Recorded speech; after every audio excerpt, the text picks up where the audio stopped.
Attention please, ladies and gentlemen. You're watching, yes, the Yankees Entertainment and Sports Network.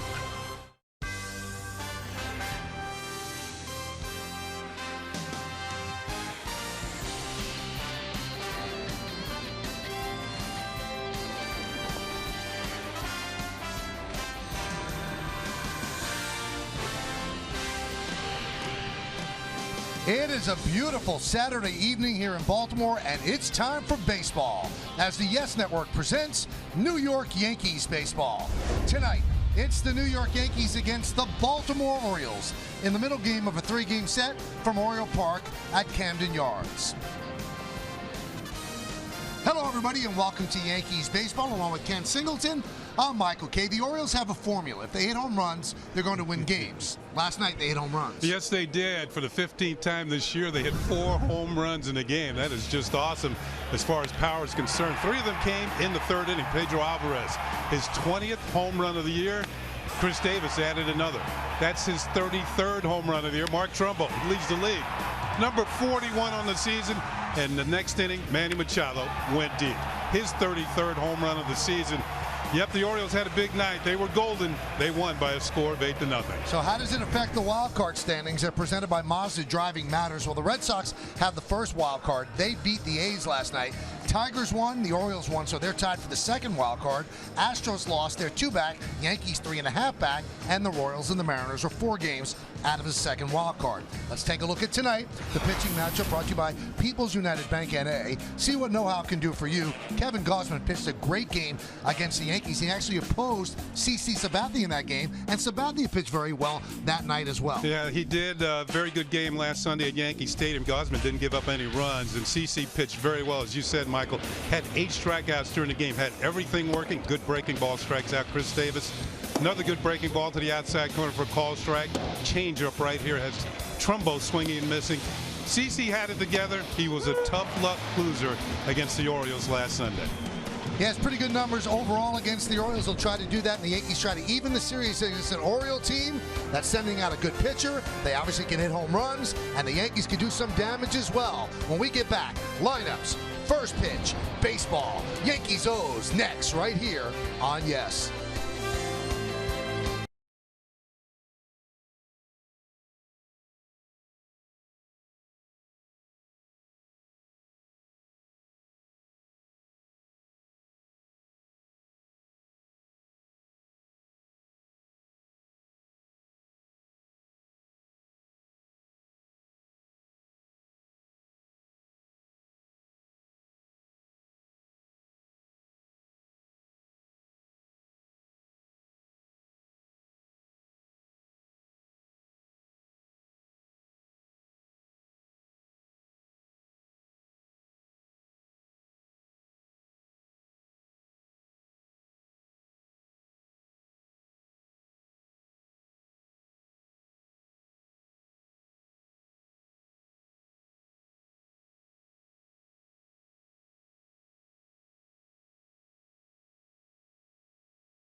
Sleepy's. Sleepy's Holiday Doorbusters are now through Monday. Sleepy's, the only mattress professionals. By People's United Bank N.A., where mobile cash management keeps your business at hand. And by Honda, get the Honda you love at the Honda Summer Clearance Event, now at your Honda dealer. All right, on a beautiful night, the Yankees try to even up this 3-game set. They lost the first game last night 8-0. So the Orioles have taken the field. Kevin Gausman is taking his warm-ups, and we're taking a look at the Yankees starting lineup, which is presented by Lexus. The left fielder is Brett Gardner. He leads off, batting second. Center fielder Jacoby Ellsbury. He likes hitting here at Camden Yards. Gary Sanchez, half a night off. He'll DH today, and he'll bat third. Cleaning up, the shortstop Didi Gregorius. His 12-game hitting streak was snapped last night. Starlin Castro at second base will bat fifth. Batting sixth and catching, Brian McCann. Mark Teixeira at first base will bat seventh. Batting eighth, playing right field, Aaron Judge. And Ronald Torreyes, the third baseman, is going to bat ninth. And there's a look at the 25-year-old right-hander who will start for the Orioles tonight, Kevin Gausman. He's 1-1 this year against the Yankees, 4-3 in his career. He comes in with a 13-inning scoreless streak in his last two starts. There is his number, 6-10 on the year, and 140 strikeouts and 140 innings, one per inning. Let's check out the pitcher scouting report brought to you by your Honda dealers. Well, last night, Dylan Bundy was a first-round pick. In 2011, the very next year, they picked Kevin Gausman out of LSU with the #1 pick. August was a winning month, the only winning month he's had so far this year. He went 4-2 with a very good earned run average, and his home road splits are sort of amazing. He's 5-1 here at a tough park to pitch in, and he's 1-9 on the road. The one win came last Sunday at Yankee Stadium, and it was his first win on the road in 25 starts. So he broke a string last week in New York. And if he was going to break a string, it was going to be against the Yankees, because in 27 2/3 innings pitched against the Yankees, he brings in the area of 0.98 into this game. He pitches very well against the Bombers. So yesterday the Yankees lose 8-0, try to even it up, and tomorrow the final game of the series and the final game of the road trip. So Brett Gardner digs in. He's ready. Kevin Gausman is ready. And let's do it here in Baltimore. First pitch is swung on and fouled back, and we're underway. Paul Emmel, the home plate umpire. Jerry Davis at first. Todd Titchener is at second, and Carlos Torres is over at third. As you said, Michael, a beautiful night for baseball here. Humidity is way down for this time of year. Now, one thing you'll notice about Gausman, he uses his fastball about 60% of the time. That's more than any other pitcher in the league. He uses his fastball quite often.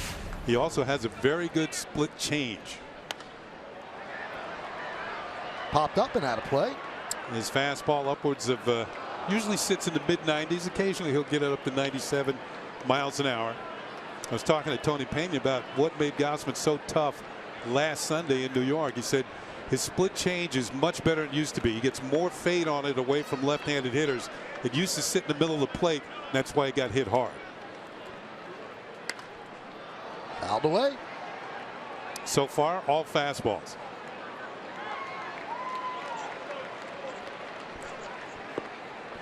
On a perfect world for pitchers, they can get through the first couple of innings just throwing the fastball and then introduce the secondary stuff later on. But it's hard to do. A 1-2. Swing and a miss. Gardner down on strikes. Let's take a look at the Orioles defense, which is presented by Geico. Rimo gets starting left, Jones in center, and Pierce over and right. In the infield, you've got Machado at third, Hardy at short, Scope at second, Davis at first. Very good defensive infield. Behind the plate is Caleb Joseph. Kevin Gausman is on the mound.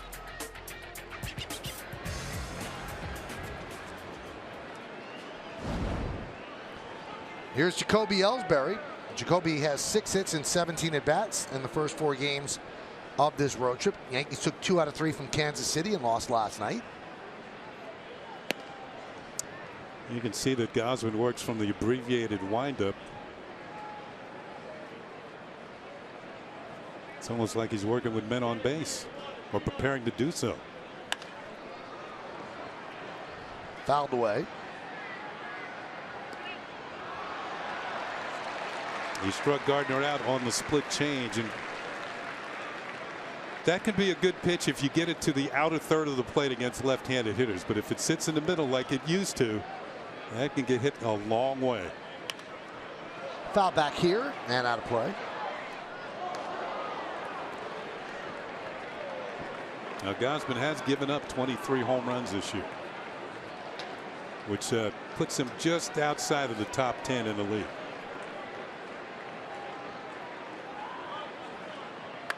That one is ripped to right field, and Hook's foul.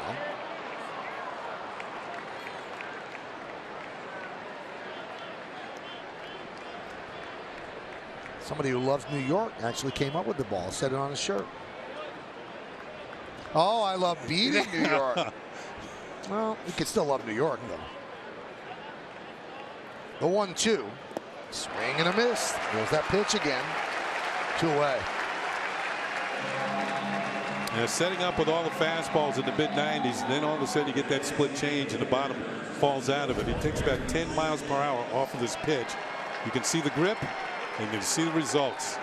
Ellsbury way out in front and the strikeout. So that's going to bring up Gary Sanchez, who was named the American League Player of the Month. And of course, he was named the American League Rookie of the Month.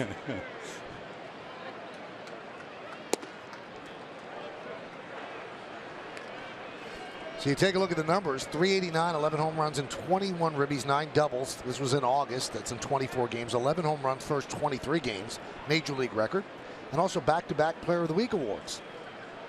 First rookie in Major League history to do that.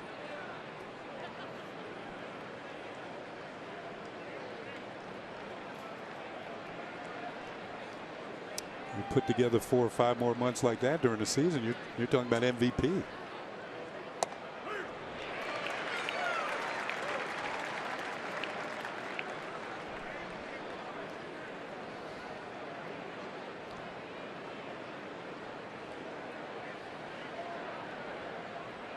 Three infielders on the left side for Sanchez. And the 1-1.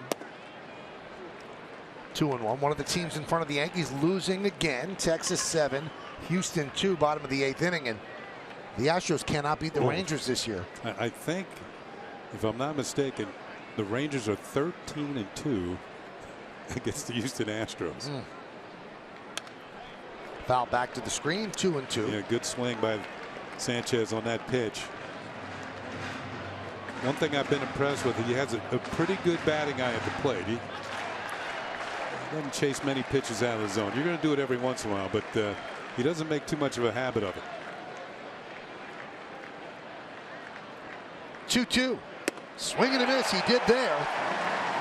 And Gausman strikes out the side. The Yankees go down in order. It's the Yankees nothing, and the Orioles coming to bat against CC.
Adam Jones in center field leads off, batting second and playing right field.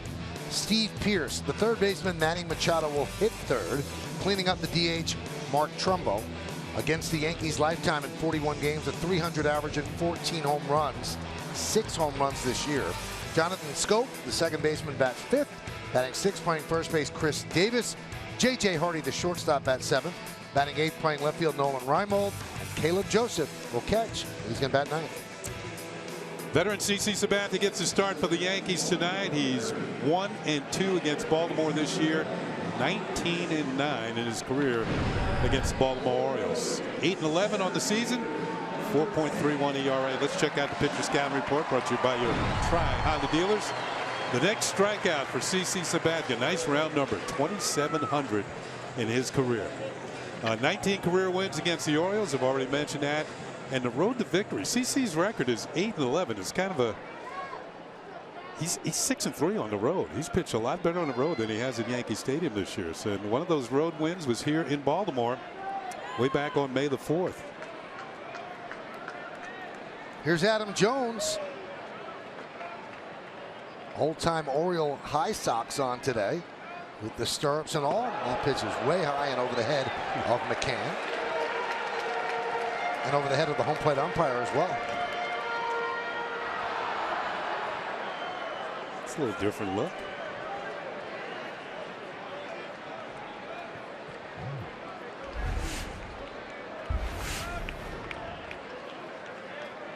The 1-0. 1-1.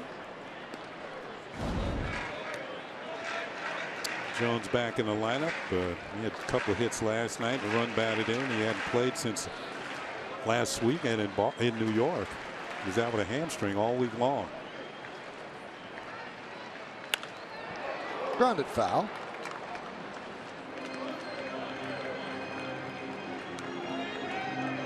We talked about Gausman has a 13-inning scoreless streak. CeCe has a scoreless streak of his own going on here at Camden Yards. He's pitched twice here this year.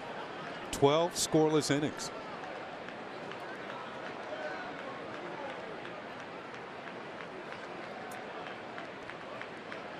One-two. Goes off speed and Jones fouls it back.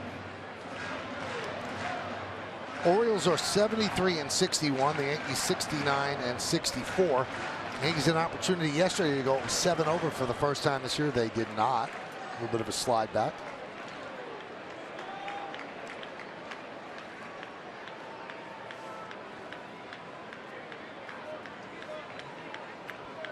And the 1-2. And Buck Showalter, we just saw a shot of the Oriole manager. And last night, all he did was watch his troops hit home runs, and that's basically what they do. He manages a bullpen as well as anybody in the game, and you know, in this day and age where starters don't go all that deep in the ball games, you have to have a manager who knows what he's doing with his bullpen.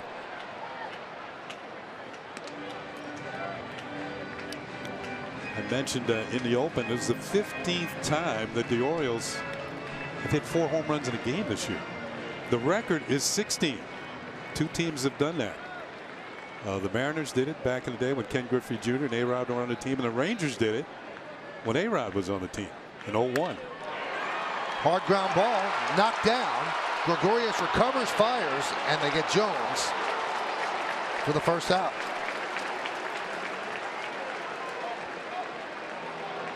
Well, it helps to have a strong arm when you're a shortstop. Most of them do, but even so, some shortstops bobble a ball like this when they can't complete the play. It would end up being an error. But Gregorius, not even stepping, just throws. Planted, throws the ball, gets enough on it to get the hustling Jones going down the line, and he gets him by about a half a step. Strong throwing arm from Didi Gregorius. Here's Steve Pearce. Line foul.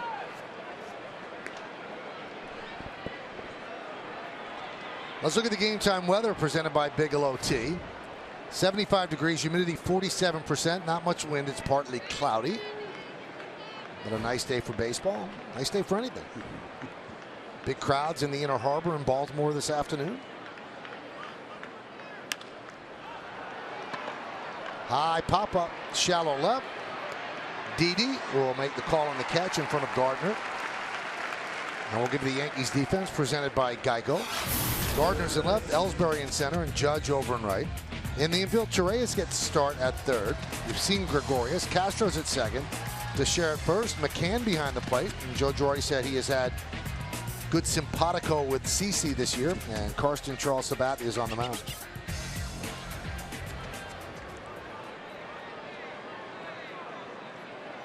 A little bit of an odd vibe today walking around the Inner Harbor, because with the Yankees being here, that's usually a scene.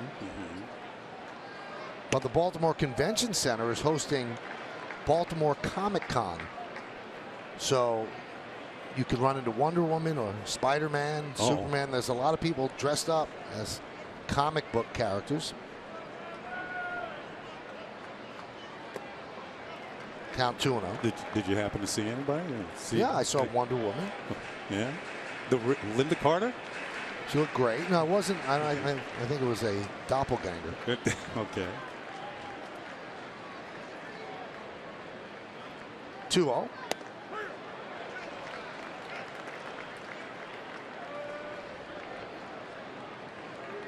Captain Marvel, people like that? Didn't see the captain. All right.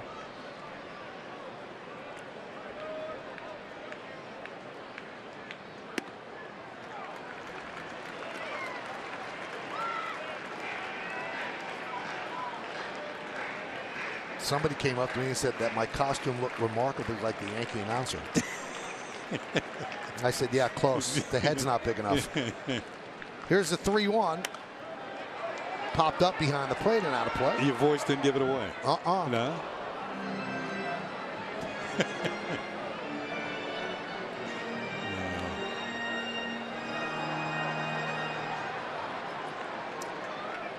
Machado having another good year. He's about to blow his career highs out of the water in home runs and runs batted in.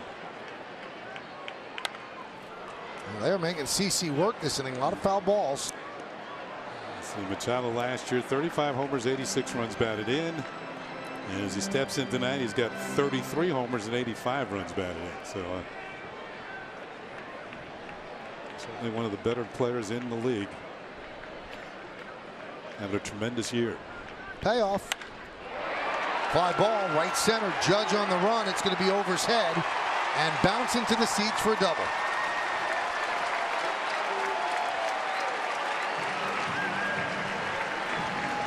One thing that makes Machado such a dangerous hitter, he was off balance. Still drove it to the gap in right center field. Uses line to line. Kept his hands back just enough to fire this one into the gap and into the seats. Well, he moves up on the Honda League leader extra base hit list. This is in the major league. So David Ortiz leads with 74. Amazing. Machado has 72. Mookie Betts with 71. Trumbo with a high fly ball to left field. On the run is Gardner toward the line. He runs out of room. Now that double for Machado was his 39th, and only David Ortiz has hit more than him. So that's how you get up there in extra base hits.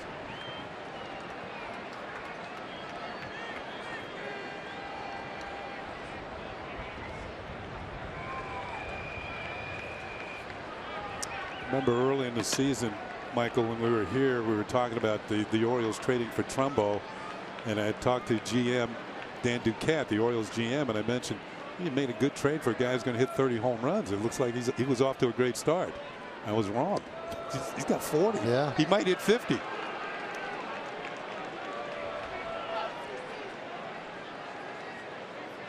I asked Buck, I said, why has he never had this this kind of season before? And he looked at me and smiled and said, managing.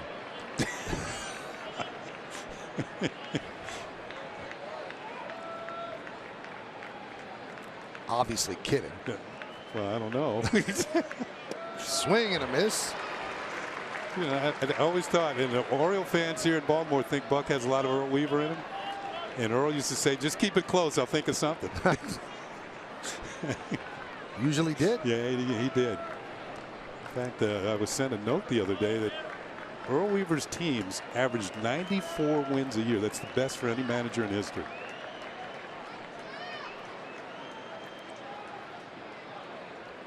One, two. Still 1-2. 94 wins in his full seasons.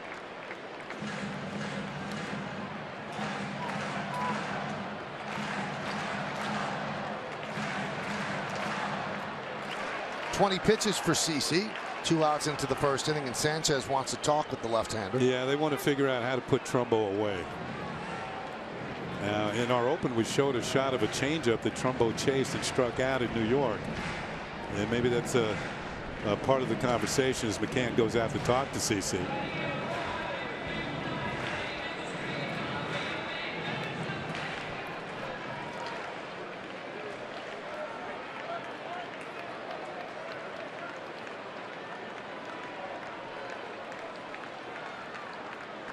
And the 1-2. Missed outside, 2-2.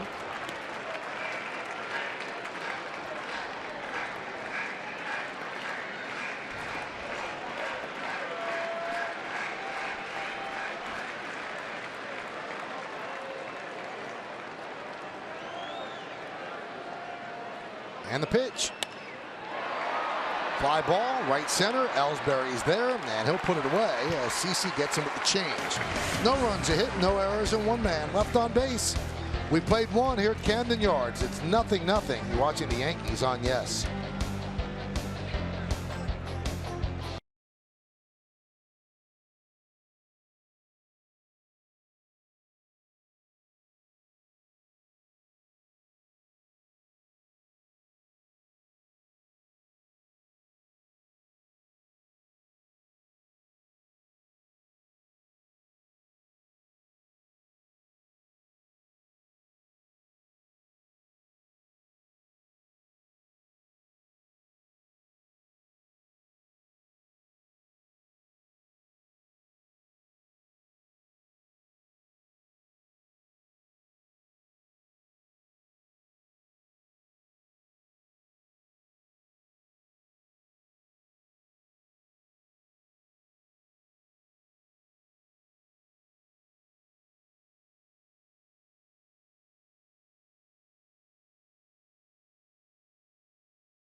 Station brought to you by Toyota.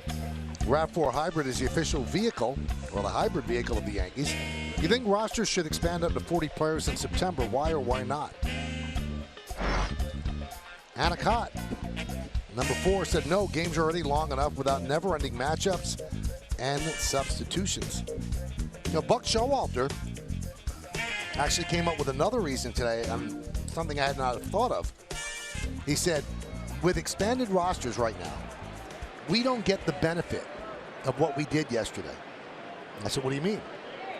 He said, if the starter had to lead the game in the second inning against us in August, and they had to use all those relief pitchers, they would have had to send a couple of players down to the minor leagues and call a couple up just to bolster their bullpen. He said, now, that had no effect on them. That kind of game had no effect on the other team. So one more point. Follow Yes Network and tweet us your responses using hashtag YankeesRAV4Hybrid to keep the conversation going.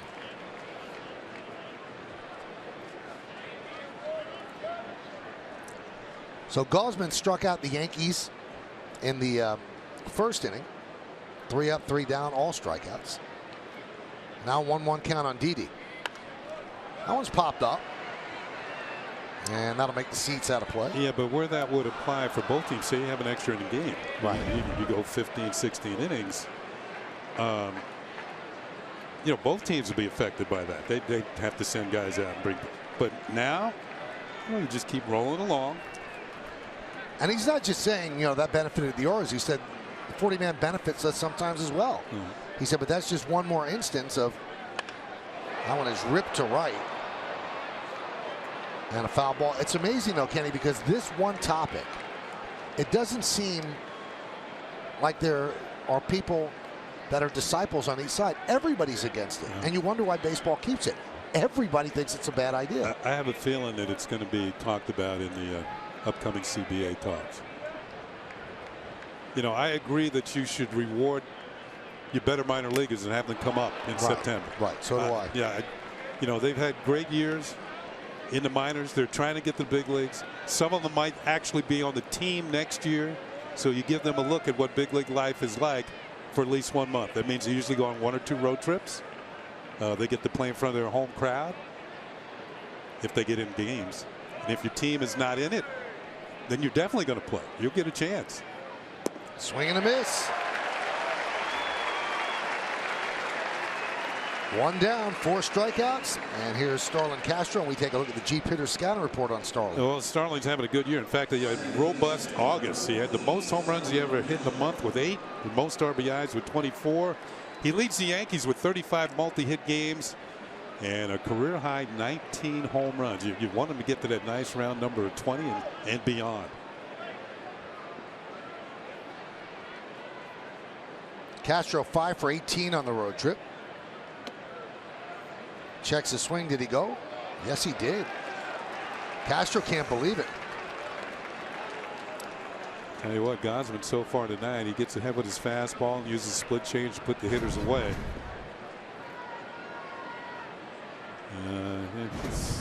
Either way, if I'm hitting, I don't want to call no man. That is the least definitive call, I think, in all of sports. It's worse than pass interference. Or holding. Yeah. 0-2.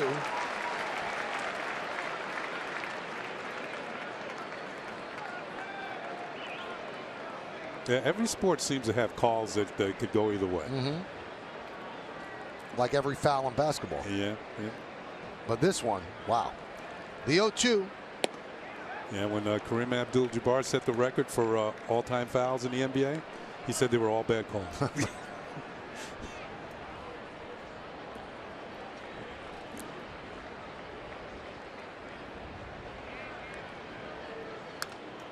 Foul back to the screen. Of course, when you're the all-time points leader, I guess you can say things like that. You're allowed.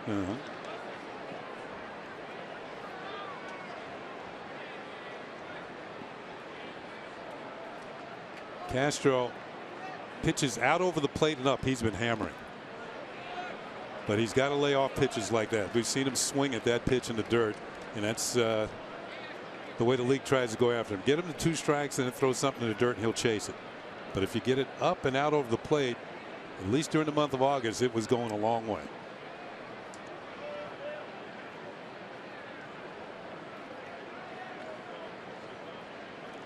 Two.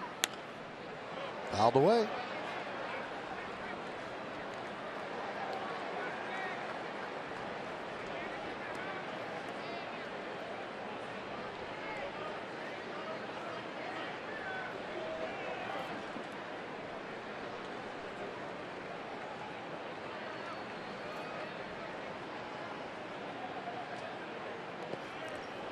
And the count 3-2. Caleb Joseph behind the plate. He was just called up when the rosters expanded. They had sent him down to the minor leagues, and he said that when he got called up, he just sensed something about this team. He said they're ready to go on a roll. Well, he had been here most of the year. Line drive, a base hit. Yankees' first hit of the night as Castro worked the count and finally got a pitch he could hit. 1 on, 1 out. Have a very good first year with the New York Yankees. Starlin Castro.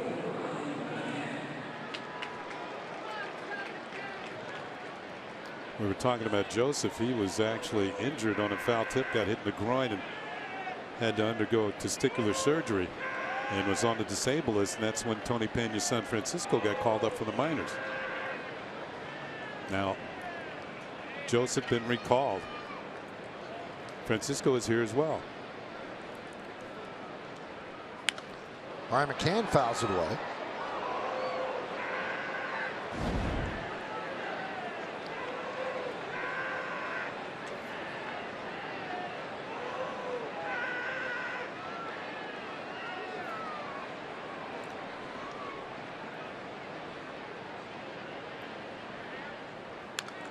Foul back to the screen, 0-2. Just a hair late. Very good swing by McCann.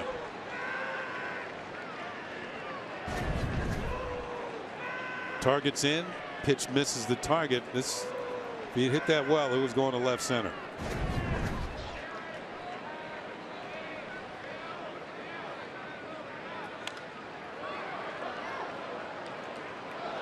Gosman has very good stuff tonight. A lot of foul balls. That usually tells you got a little hop on that fastball, and the hitters can't quite get to it. at least in the early going.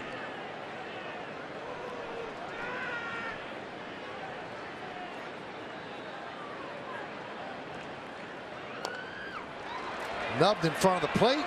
They go to second, one. On to first. McCann didn't run. He was thinking it was a foul ball and was easily doubled up because of that. So Joseph started the 2-6-3 double play. Not a combination of numbers you usually see, but it ends the inning for the Yanks.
Yes, I'm Meredith Morakovitz, and it's time for tonight's injury report brought to you by Montefiore, doing more in state-of-the-art healthcare. We saw Chad Green exit early yesterday after just an inning and 2/3 with pain in his right elbow. He had an MRI today that revealed a sprained UCL as well as a strained flexor tendon. He'll head to New York with the team and see Yankees team physician Christopher Ahmad. Right now, he said he doesn't feel as though it is worst-case scenario. Right now, it looks as though it'll be more of a rest, shut him down for a little bit and see what happens from there, but he does need to be evaluated. And guys, this leaves a hole in the Yankees rotation. Joe Girardi was asked about that. He listed Luis Severino, Brian Mitchell, even the idea of a bullpen day as an option, but wouldn't commit to any of them, saying every one of these games is important. We just need to see what happens, whether or not we need Severino out of the bullpen. Fly ball, shallow right. Castro's out, and he makes the play to retire Scope. You know what I found, Meredith? I wonder if you sense the same thing. In listening to Chad Green, maybe he was making himself feel optimistic, and then listening to Joe Girardi, Joe sounded down about it and did not think that Chad Green was at least going to pitch the remainder of this year. He thinks he'll be shut down the remainder of this year. Chad Green seeming optimistic from a surgery perspective, I think, Michael. He doesn't believe that this is something that's going to require surgery at this particular juncture. He thinks that some rehab and some rest should get it right. So I think that's what you were sensing with Chad Green, but Joe Girardi was very realistic in saying we don't think we're getting him back this season. I also asked Joe Kenny about how frustrating it must be for a manager and also management. They really do baby these pitchers, and they make sure to monitor the innings knocked down by CeCe. He'll get Chris Davis, and no matter what they do, and no matter what precautions, and no matter what innings limit, it seems like every pitcher gets hurt. You know, it seems to me this starts at a much younger age, even before these kids turn pro. And if you baby him, and still something goes wrong. Now, I don't know. It's got to be different for every pitcher. How much they throw when they're in high school, or how much do they throw when they're in grade school, or do they pitch all year long? I think when you're very young, I don't think you should be throwing all year long. You know, I think that your arm is not developed enough.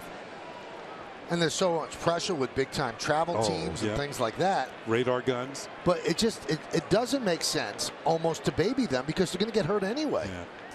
And so you might as well get what you can get out of a pitcher. And that's, you know, we mentioned it last night that That's why when Brian Cashman seems to make a deal, he's always getting a pitcher or two. Yeah. You can never have enough. I know it's a cliche, but it's true. You know, it's almost like the pitching profession is taking on the nature of being an NFL player. Because those guys are, I don't like to say, but they're almost disposable. You know, somebody goes out every week for the year. Yep. Next man up mentality. Swing and a miss by Hardy, 2-1. I mean, Chad Green, a guy who had an unbelievable season at AAA, and his whole future's ahead of him, and didn't do anything wrong, and his innings are about the same as they were last year, and there would be no warning signs that his elbow would hurt, but there you go. You know, as he walked off the mound, I had a flashback to Evaldi walking off the mound. Yep. And we know how that turned out.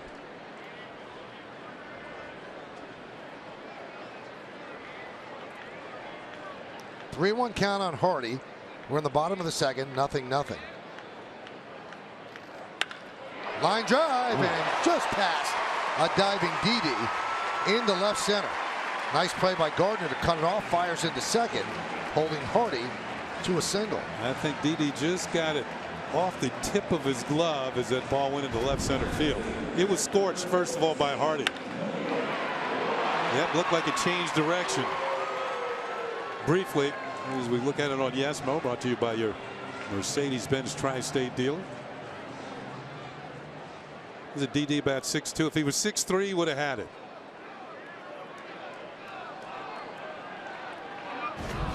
Good effort.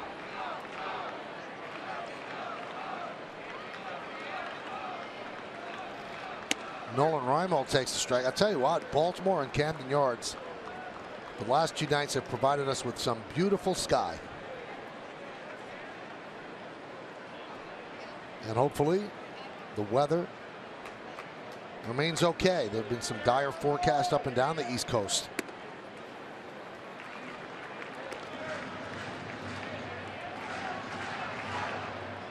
When Adam Jones was injured, Reimold took over a few games in center field. Now that Jones is back, Reimold moves over to left field tonight, getting the start against the left-hander.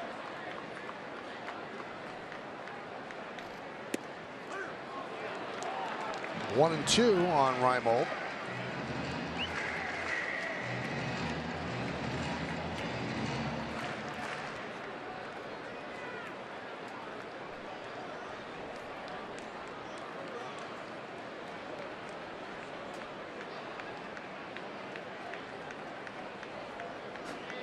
One, two.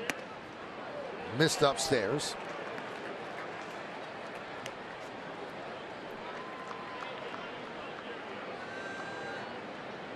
Good numbers against CeCe. Obviously, that's why he's in the game tonight.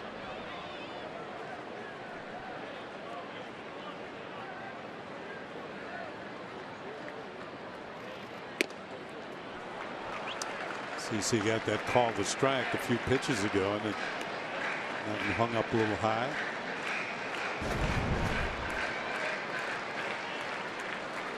And it was upstairs.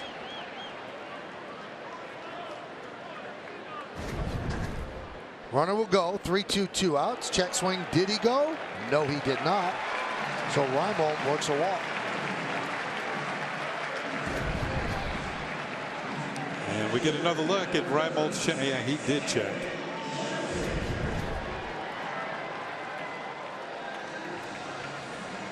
So a bit of a 2-out rally here.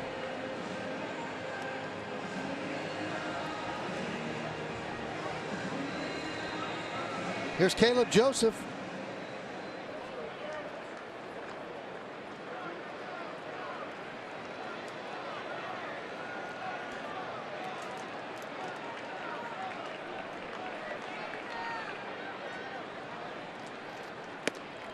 You saw the line for Caleb Joseph. Now he's been injured for a while. Yeah. But he's played 41 games. Probably half of them in this ballpark. He doesn't have an RBI. That almost seems impossible to do. Got over 100 at bats. And this team scores runs. 114 at bats. He's got a ribby out there at second base, the 1-0. 1-1. You know it's got to be playing on his mind. It better.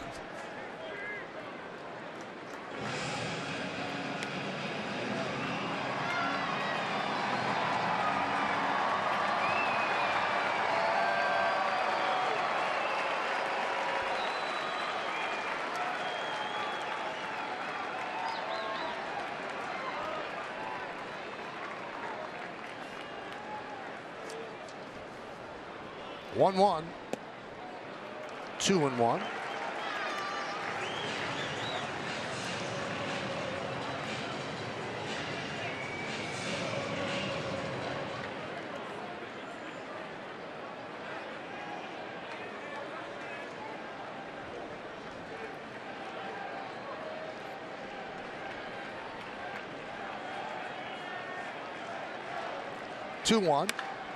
That one's driven deep to left field and foul.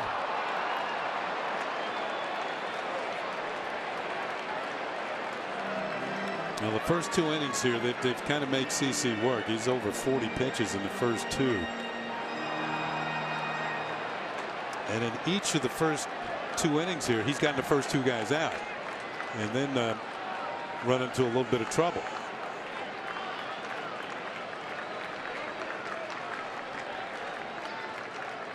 Two balls, 2 strikes, 2 outs, 2 on, bottom of the second. Foul back to the screen.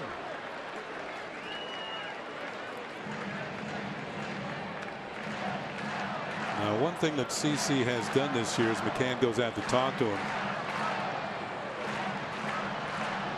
The pitches that are hit against CC have the lowest exit velocity in the league, which means he has a lot of soft contact. The average exit velo, as they like to call it, velocity, 85.4 miles per hour, which is the lowest in the league. It might have gone up a tick on that ball hit by Hardy, but a lot of soft contact against CC Sabathia. 3-2. So the runners will go 3-2 and 2 outs.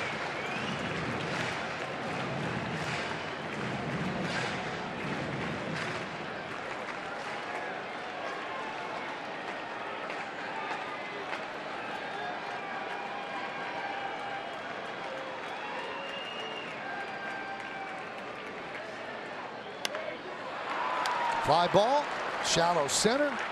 Ellsbury is there.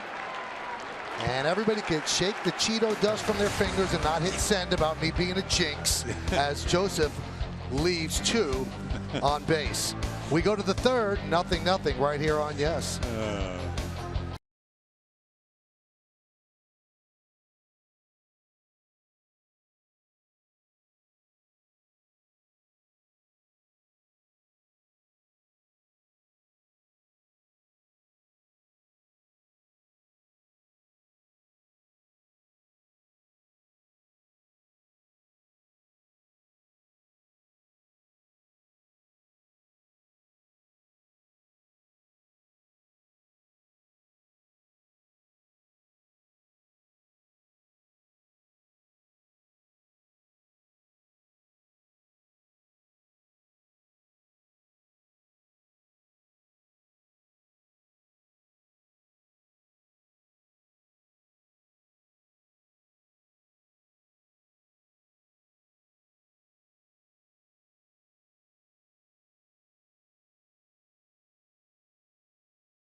Still 0-0. Now CC seems to really be laboring through these innings, but hasn't allowed a run. He's thrown a lot of pitches. Gosman seems a little bit easier, facing the minimum 6 batters, 4 strikeouts, but still Each team looking for a run. Bottom third of the order for the Yankees against the Orioles right-hander. It'll be Teixeira, Judge, and Torreyes. You know, we were talking about Teixeira getting booed here in his hometown of Baltimore whenever he comes back with the Yankees. You know what? I began to think about it on the way home last night after I dropped you off, Michael. And I said, they have good reason. He's hit 27 home runs against Baltimore in his career. I guess that would get you booed. I guess that's part of it. Yeah. I think the main part is he didn't come here to play. Well, at the time, the Orioles were not very good. Right. And the Yankees were on the precipice of it. They were good. In his first year with the Yankees, it paid off. They won the World Series. I don't think he regrets the decision. No, He'll take the booze here. Not at all.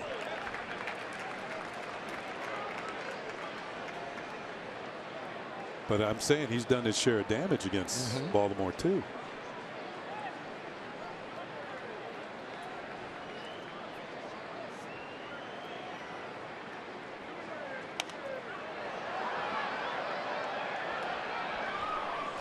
Michael, you guys talking about Mark Teixeira. He said never did he get booed when he was with the Texas Rangers. It wasn't until he signed with the Yankees that it became an issue here with fans. And he spoke about the fact that the Baltimore Orioles did make him an offer, but they were very upfront and honest about the fact that they couldn't match any other offer in money or years. It was more of a something that they had to do, felt like they had to do because of the fans knowing how badly they wanted him here. But he said it never was a realistic landing spot, and management knew it wasn't a realistic landing spot either. So you're saying they made him a courtesy offer just because the fans knew he was from Severna Park? Correct. They felt like they had to do it. But he was a big Orioles fan growing up, Kenny. Yeah. And a lot of his friends who were here in his final series in Baltimore to watch Mark Teixeira have decided to wear some Yankees gear as he strikes out here just this one time. But they said, we've always rooted for you. We will not root for the Yankees. We still remember that Jeffrey Mayer incident. Yeah, Mark wasn't on that team. That happened a long time ago. But he was in school when it happened, and he went to an all-boys Catholic high school, and they said, just pray for him. You can't say anything bad about him. All you can do is pray for him. So he was telling us that in the clubhouse earlier today with a big smile on his face. A lot of prayers said for Jeffrey Mayer at that school. Mark went to Mount St. Joseph's. Big-time athletic school, right? Very good school, too. Here's Aaron Judge. Takes a pitch out of the zone. Now, Gausman has 5 strikeouts through 7 batters, and strikeouts have been a problem for Judge in his last 46 at-bats. He has struck out 26 times. He's 1 for 13 on this road trip, and he's 5 for his last 40. He does have the 3 home runs. He had the first home run, obviously, in his first at-bat, which was exciting, but now he's got to make some adjustments. 1-2.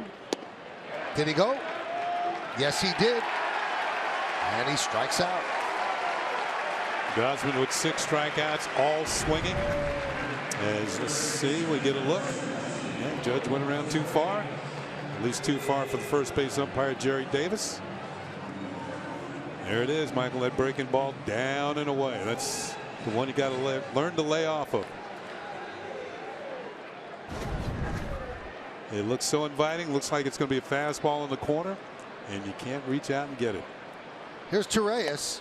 He takes a strike. Torreyes celebrated his 24th birthday yesterday. He's been hot of late.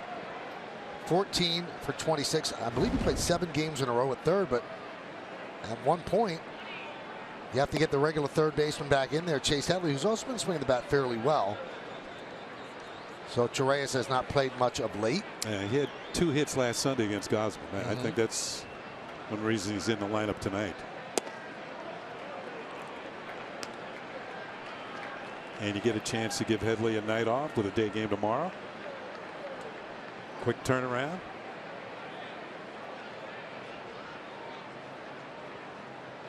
The 2-1. 3-1.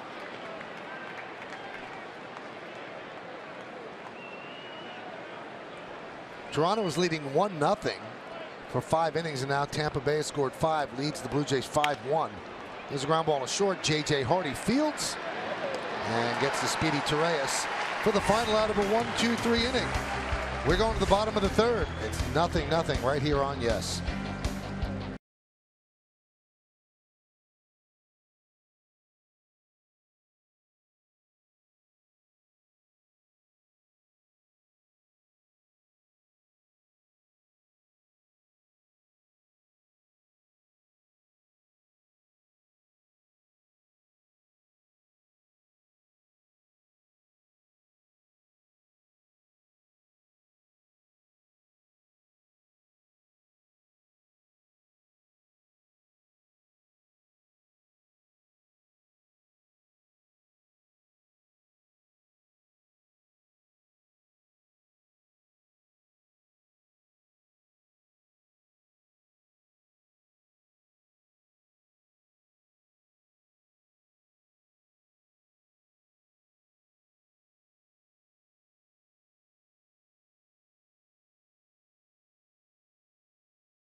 Brought to you by Coors Banquet. September 3rd, 1934. Babe Ruth hits his last home run at Yankee Stadium off Bill Dietrich as the Yankees defeat Philadelphia 11-7. There's a statue of the Babe. Born not far from the ballpark, and legend has it that his dad ran a bar which was located in what is now center field here at Camden Yards.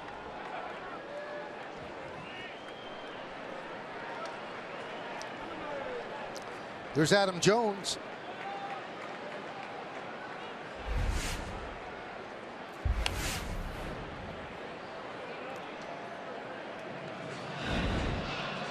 You ever tour the Babe Ruth birthplace, Kenny? Yeah, I did. Very humble beginnings. Years very small ago. Place. Very small row house, they call them here in Maryland, in Baltimore. And you're right, it's just a few blocks away from here. From a row house to one of the most famous people on earth.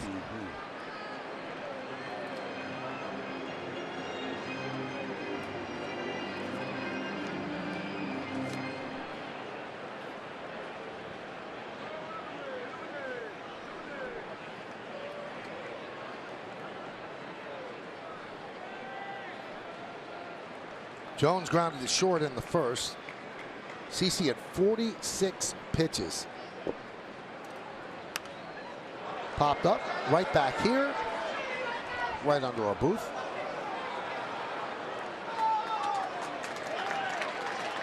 And here's a museum that is actually located at the Babe Ruth birthplace. There's that famous, I believe his name was Art Fine's photo at Babe Ruth Day.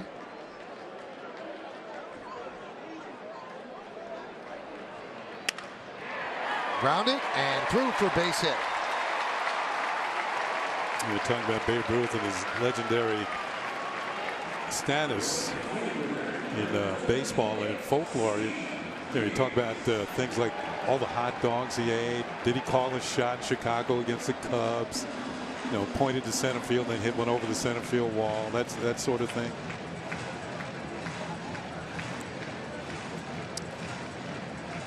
Went to the hospital. The young kid asked him to hit a home run, and he did it. Unlike O'Neill, who, they asked him to hit 2. Home runs are hard.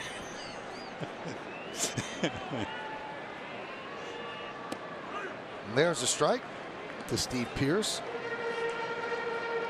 Orioles actually let Steve Pearce go, and he signed with the Rays, and then on a deadline deal, they got him back. He's always been good against left-handed pitching. a couple of years ago, a career high 21 home runs for the Orioles. And I like the fact that his versatility, he can play just about anywhere on the field. And Pierce actually played 12 games with the Yankees in 2012.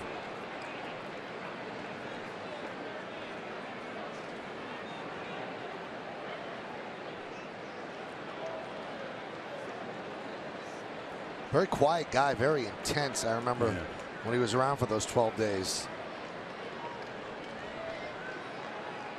Didn't say much, always looked like he was staring right through you.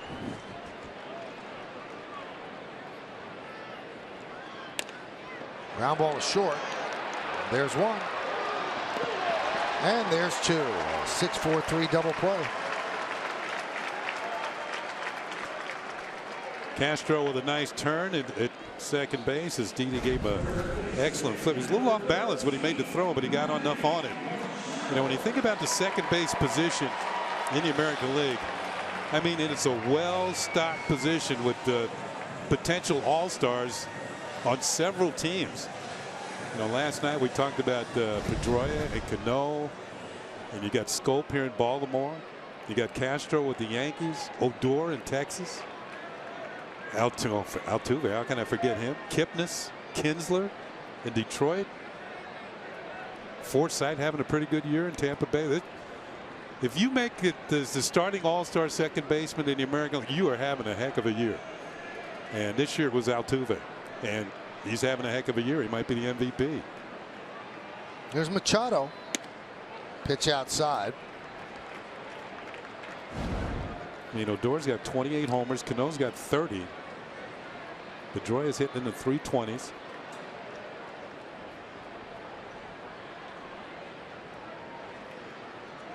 I forgot Brian Dozier in Minnesota. He's got 33 home runs. Brian Dozier in Minnesota. Did not have a great first half. He's really taken off in the second half. A lot of good second basemen in the American League. Fly ball, left center. Ellsbury and Gardner converge, and Gardner makes the play for the final out of the inning. No runs a hit, no errors, and because of the double play, nobody left on base. We're going to the fourth. It's 0-0.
The Yankees postseason pushes with MLB.com at bat.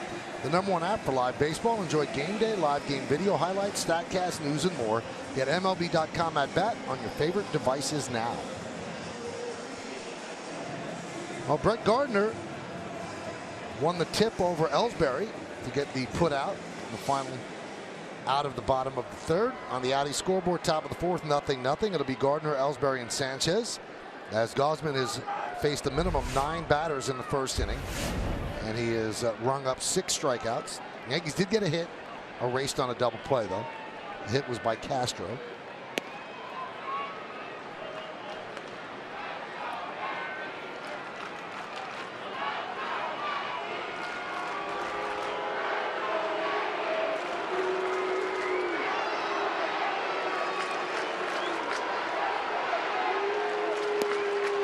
Some fans starting a "Let's Go Yankee" chant, so you hear the Oriole fans try to boo them down. Yeah, well, you know, we do know that I-95 runs north and south.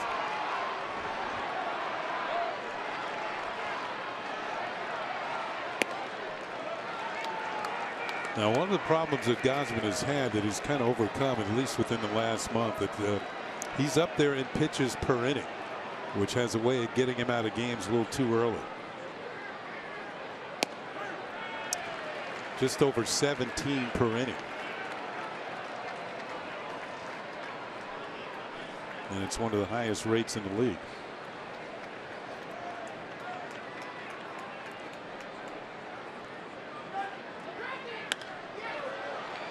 Three and two.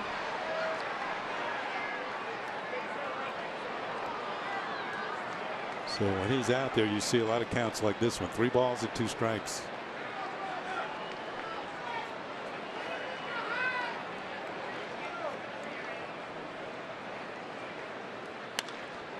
Slice to left field. Reimold is there. 1 away.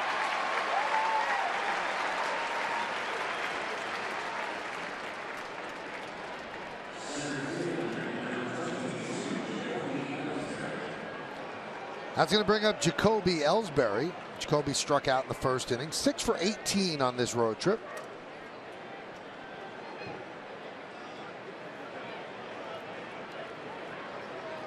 When Ellsbury is hot, and he does have his hot stretches during the season, he has the skills to be one of the better players in the game. But injuries have interrupted him, and sometimes he gets into a little bit of a slump, a little bit of a lull offensively. But Kenny, all the tools are there that you think, you look at him and you say, this guy should be a 300 hitter every year. Yeah, the speed is there, the base running ability. Had a really big year in Boston. Hit over 30 home runs that one year, primarily out of the leadoff spot. But he hasn't been able to duplicate it on that level. Now you're right, he has his stretches where he's as good as anybody, and he seems to score a lot of runs. He's on base quite often, and with his speed, he's the type of guy who can score from first on a double. And you look at that batting average, he doesn't seem like a 266 player. It seems it should be 280 so much plus, more. 280 plus. And he works a walk. First walk issued by Gausman.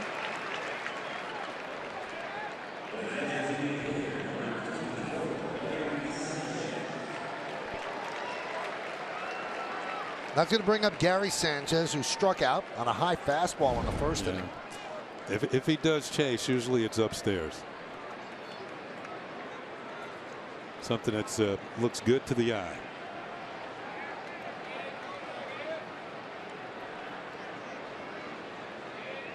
Now Gausman has just walked the batter, and I've mentioned this many times before. Sometimes pitchers try to regain the strike zone.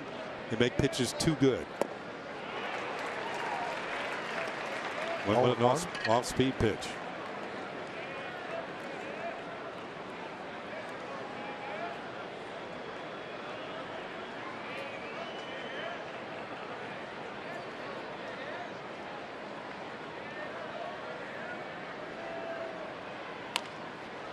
Grounded softly to third. Machado tried to barehand it. It goes under his hand, and everybody reaches. Not sure he had to barehand that. Yeah, well, he tried to turn it into an all-or-nothing play. We know Sanchez runs pretty well for a big fella. And we look at this again on Yesmo. Right underneath the hand, and I believe that's going to be scored a base hit. Yep. Yeah. Man, he's back, as he should be, with a powerful right-handed hitter at the plate. He's trying to line everything up. He had it lined up, but he didn't come up with it.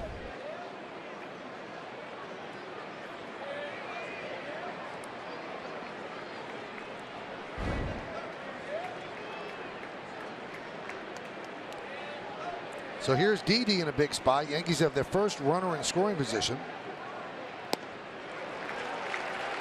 0-1. This starts him with the split change.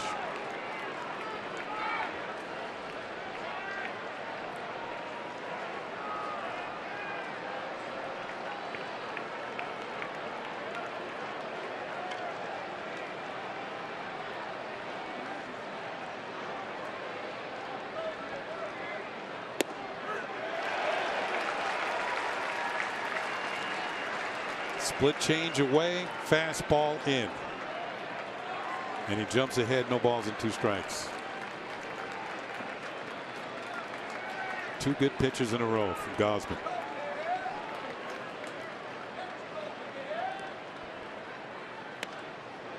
Right in on the hands, 0-2.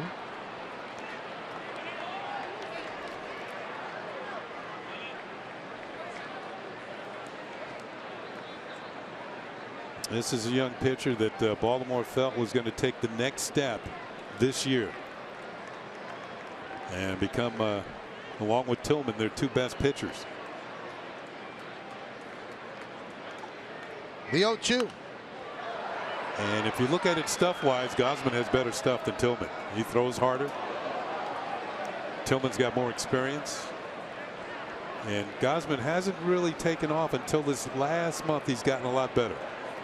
4-2 in August with a 2.45 ERA. Well, Showalter said after the game at Yankee Stadium, he said that's the best I've ever seen him pitch. Yep. You know, I would have to agree with him.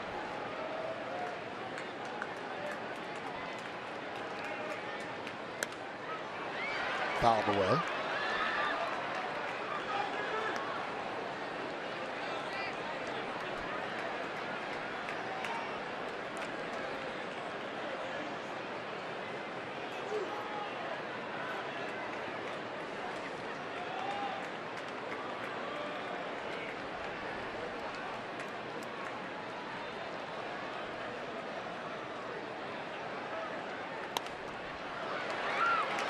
Another foul ball, this one over the Yankee dugout.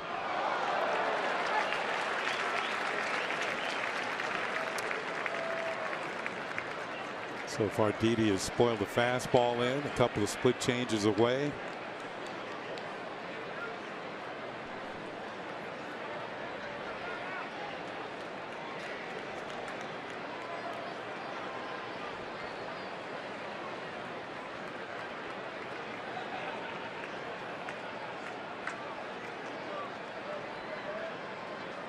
The 0-2, and that hits Didi.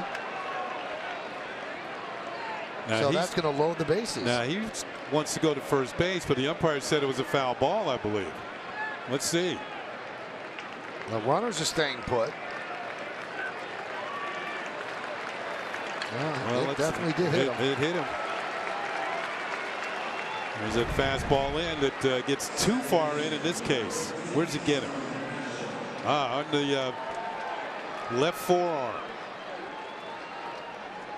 And Didi's headed to first base. So the best opportunity of the ball game for the Yankees.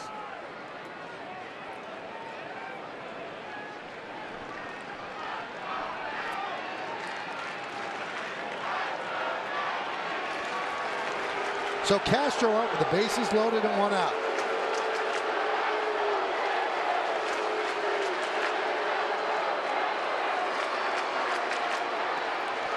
Waves at that pitch.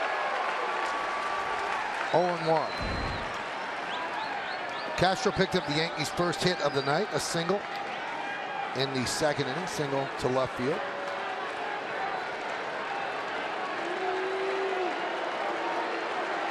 .33 runs batted in his last 43 games for Castro.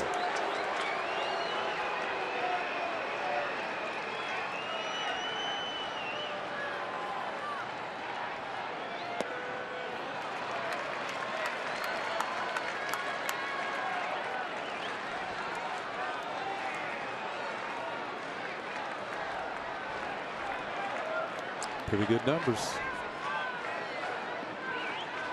Great numbers this year, 7 for 15.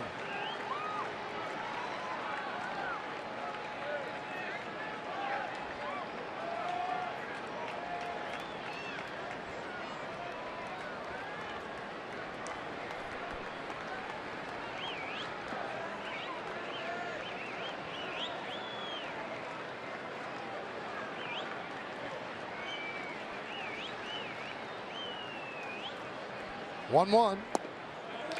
2-1. And he's done his part to get ahead on the count now, and Gausman has no place to put him.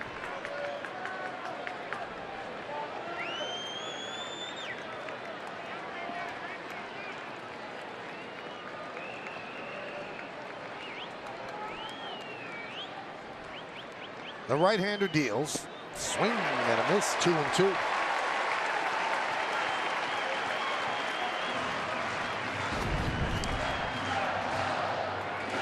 Split change. Looked like it might have ended up off the plate.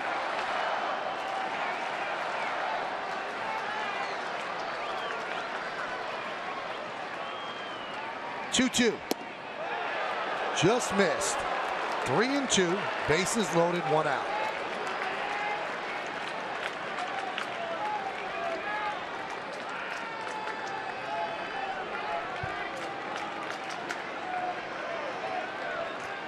Ellsbury's at third, Sanchez at second, Gregorius is at first. No score, top of the 4th inning. Swing and a miss. Chased the pitch in the dirt for the 2nd out.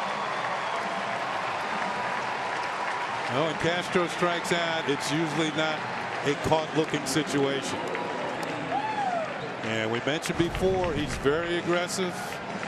He chases his pitch time and time again, whether it's a breaking ball or a split change that falls out of the strike zone. The key to this pitch, it was over the plate. Even though it ends up low and out of the zone, the key to it is that Castro thought he could reach it and hit it. And actually, it did not hit the dirt, caught right before it did hit the dirt by Joseph. So 2 down. And here's McCann. A little nubber in front of the plate in the 2nd. That was turned into a 2-6-3 double play.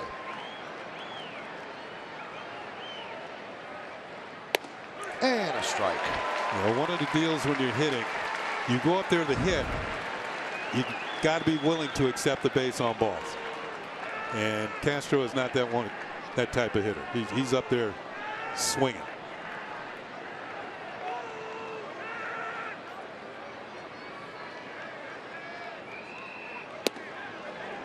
One and one on McCann. McCann hitless in his last 9 at bats.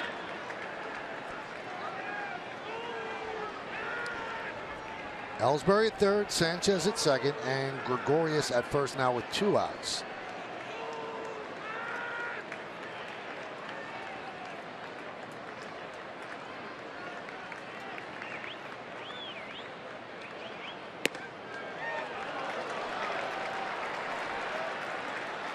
This inning is driving Gausman's pitch count up. Great numbers with the bases loaded in Bryant's career. 342 with 11 grand slams.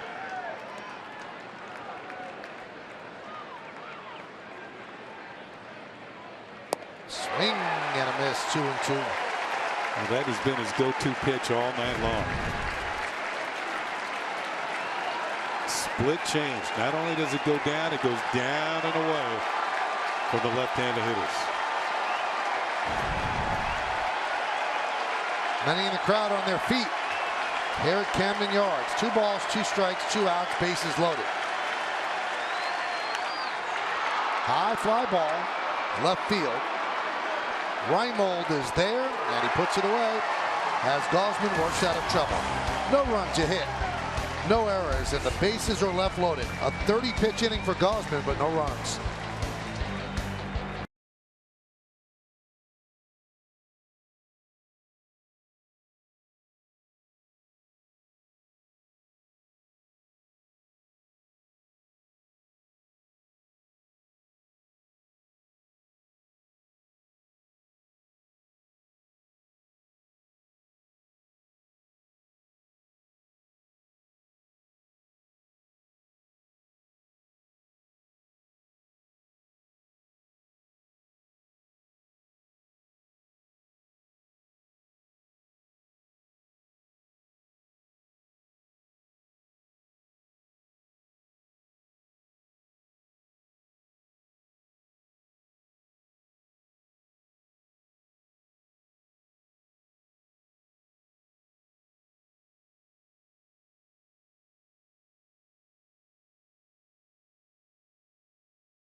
Yes, is brought to you in part by your Tri-Honda dealers.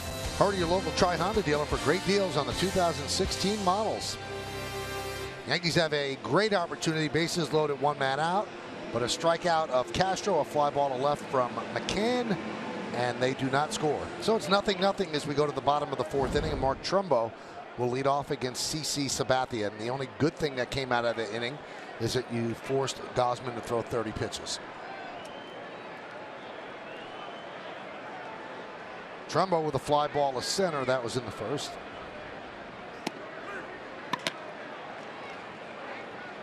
Oh, 0-1.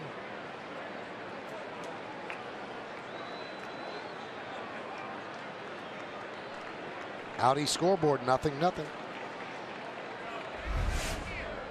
And the 0-1. 1-1. If CC can accomplish getting out of this half inning very quickly and drive Gausman back on the mound after a 30-pitch inning. Get him back out there quickly. Look at the scoreboard out in right field. Everything's in front of the Yankees. Tampa Bay leading Toronto 5-1, top of the 7th. Texas has already beaten the Astros 12-4. Kansas City leads Detroit 2-1.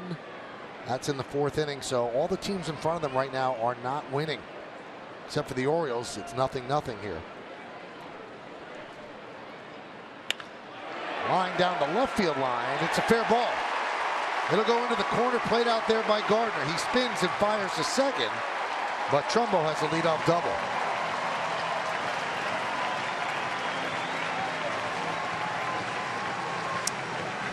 Trumbo having a big year. Mentioned he's leading the league in home runs. He's coming up on 100 runs batted in. Free agent at the end of the year. He is due for a big payday somewhere.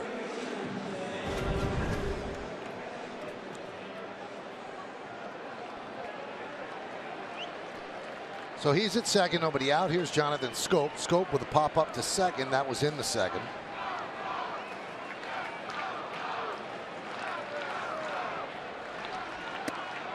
Pitch upstairs, 1-0.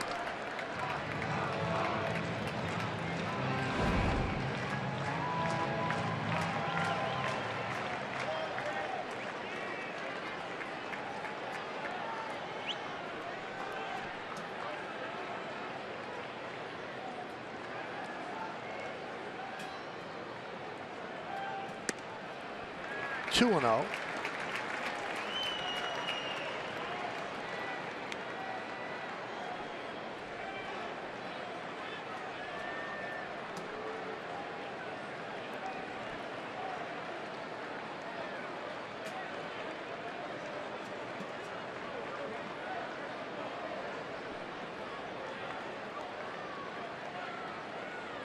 And the pitch. Drops a breaking ball in there for a strike, 2-1. Yeah, he stayed with it the first 3 pitches to Scope.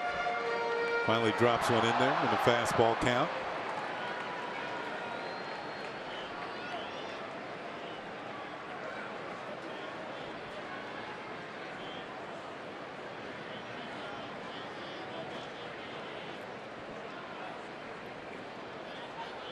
Swing and a miss.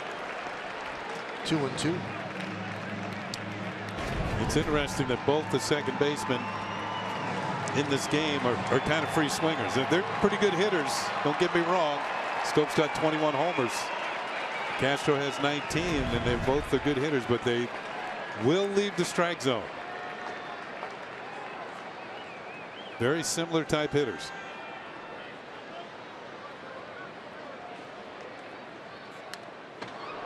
Chased the pitch again up in the zone and fouled it back.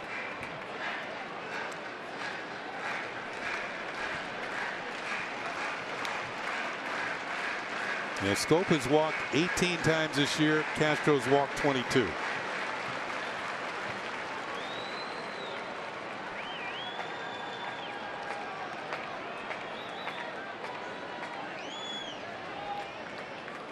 But you got to include them in the best second baseman among the best second basemen in the league.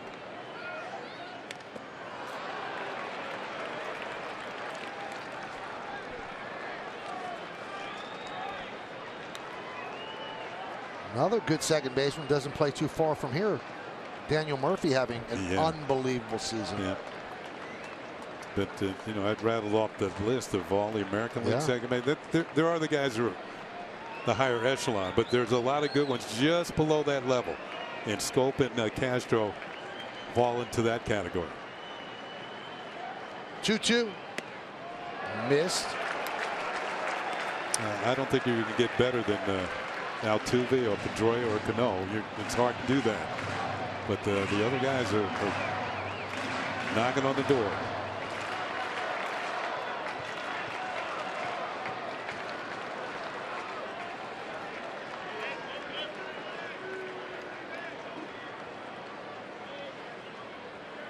Three-two.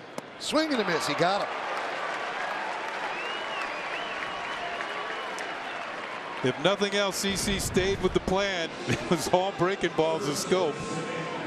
And he finally got him to swing and miss one. He fouled off a lot of them, but that one broke out of the zone, and he still chased it. So a big out for Sabathia. And that brings up Chris Davis. Grounded back to CC in the second inning.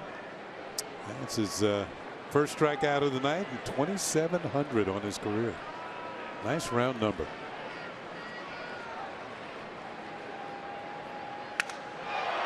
Fly ball, shallow right. That's going to dunk in there for a base hit.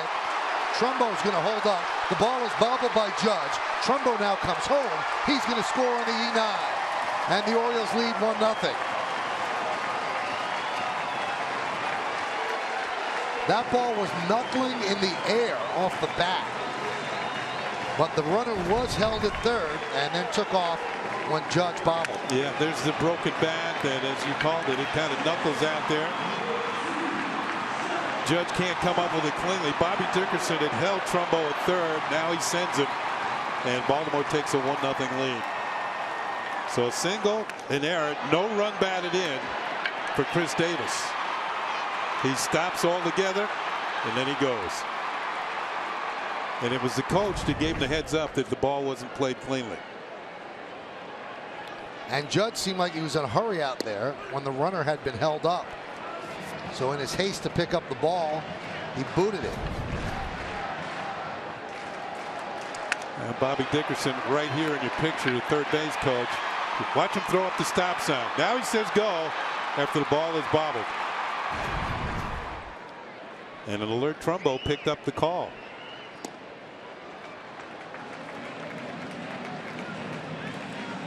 You know, we talk about how CC has been victimized by soft hit balls this year, and that's one more example. Kind of knuckled out there, but a hit nonetheless. Ground ball to third. Torreyes goes to second, one on to first. It's a double play to double up Hardy, but the damage done. 1 run, 2 hits, 1 big error, and nobody left on base. We go to the 5th, 1-0 Orioles.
he could win the American League MVP.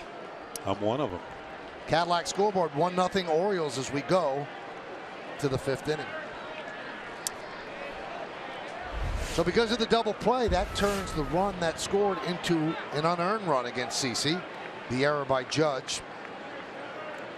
Judge will come up second this inning. First up is Mark Teixeira. Teixeira struck out in the 3rd. Teixeira said that although he grew up in this area, his favorite player was Don Mattingly. He said, and it was accepted. He said, because everybody my age, their favorite player was Don Mattingly. Even if he was a Yankee, there was just something about Don Mattingly, the way he approached the game, the way he carried himself, that all young men of that age just thought Don Mattingly was the best.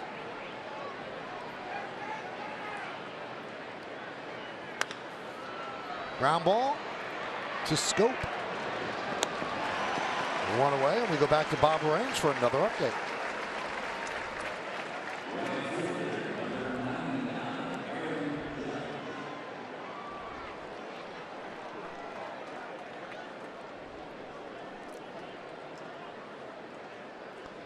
That's some big series this weekend for both teams.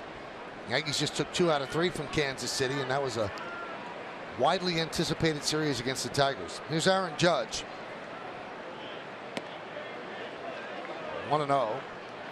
Drastic shift for Judge. 3 infielders on the left side. And the outfield fairly straight away.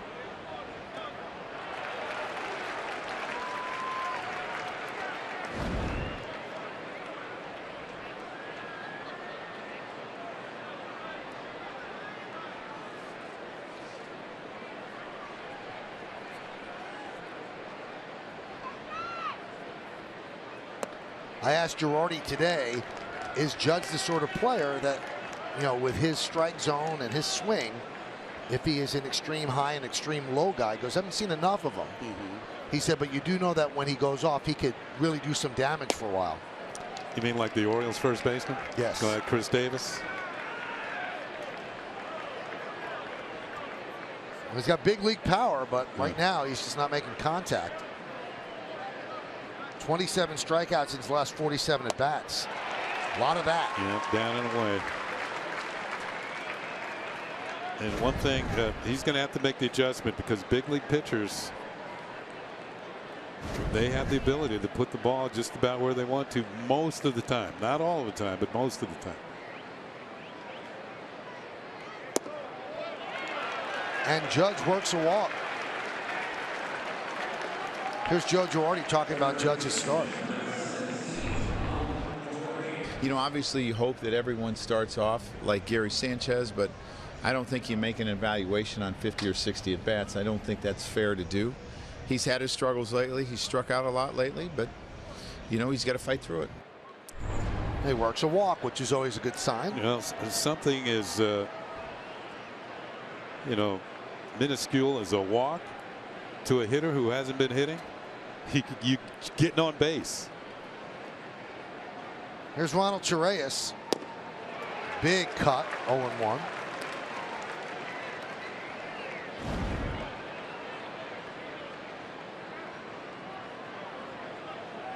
And on that walk, Osmond thought he had strike 3.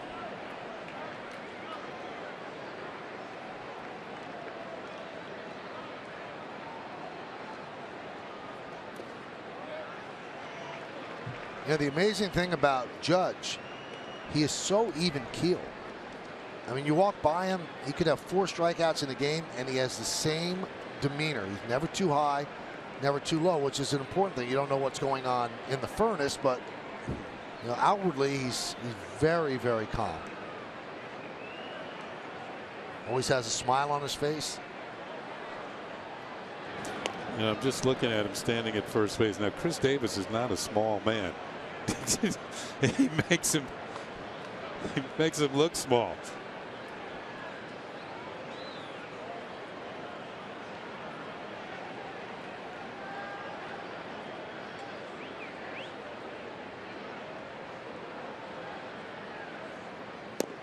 How many guys, though, of that size have become great players. I mean, Frank Howard. Right. That's yeah.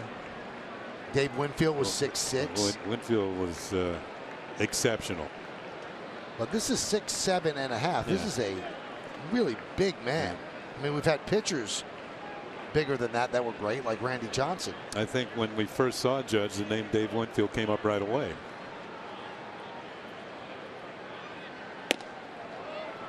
But Winfield was such an all-around athlete, and Judge played football, basketball.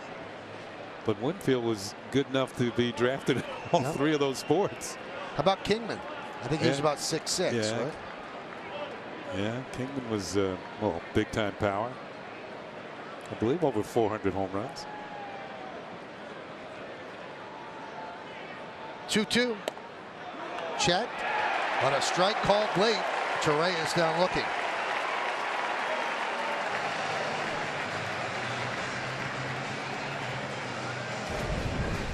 Kingman with 442 home runs. That pitch a called strike, although the target was elsewhere. It did hit the corner. And it is in there.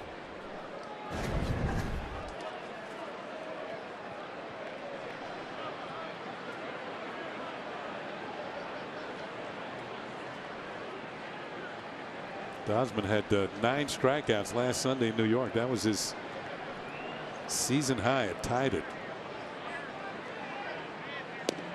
Gardner takes a strike.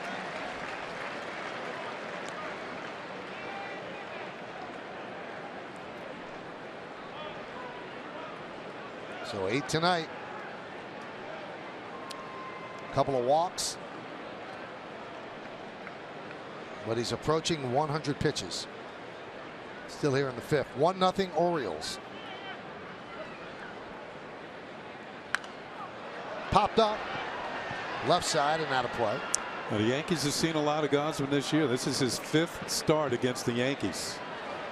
And you got to believe if the Orioles are rolling towards and the Yankees are in it in their last series in New York, he'll pitch again, which means he would have pitched in every single series.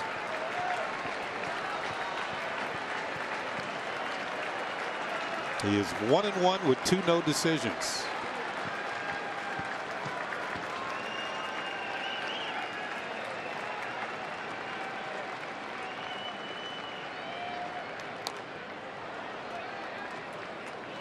And in those 2 no decisions, Baltimore won both of those games. So he pitched well enough to keep him in those games.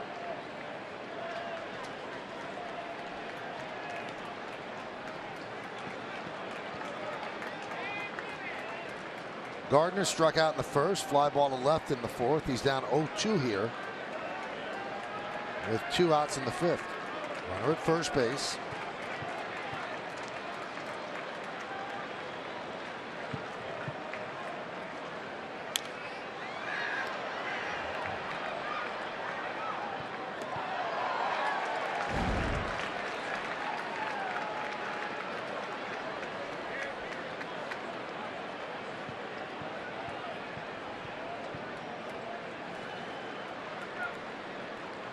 Baltimore with 5 hits, Yankees 2. 1 big error for the Yankees, accounting for that Oriole run.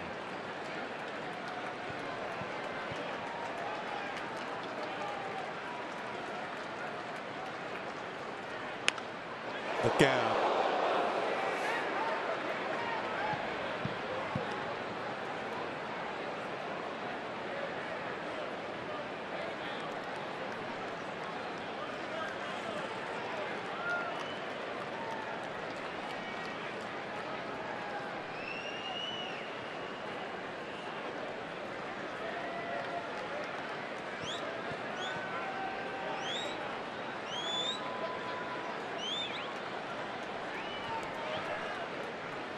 This is pitch number 100 for Gosman.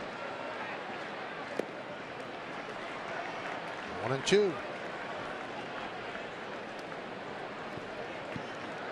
Let's take a look now at the pitch count, brought to you by the Acura Summer of Performance event. 100 pitches, that's how it breaks down. That 4th inning with 30 pitches really set him back. And these last 2 have been 50. This will be pitch number 21 of this inning. And 101 on the game. Ground ball to third, backhanded by Machado across his body, and Gardner beats it out. Off balance, across the body throw, and he almost got the speedy Gardner, who beat it out for an infield single. Yeah, it's not many third basemen could make this play. Got rid of it quickly with something on it. And it's going to go as an infield hit. It's a fair ball, as you can see. Gardner down the line. Looked like the left foot hit the bag. Buck Showalter wants it to be reviewed. We get another look. Ooh, looks like he's out, which would be a heck of a play by Manny Machado at third base. As I said, not many third basemen could make this even close, let alone throw somebody out. You know, from one angle, it looks like he's definitely out, but you don't know if the ball is settled into the back of the glove. And then the one where you could actually see the glove, you're not quite sure if it's a tie. Is it enough to overturn? That's the key.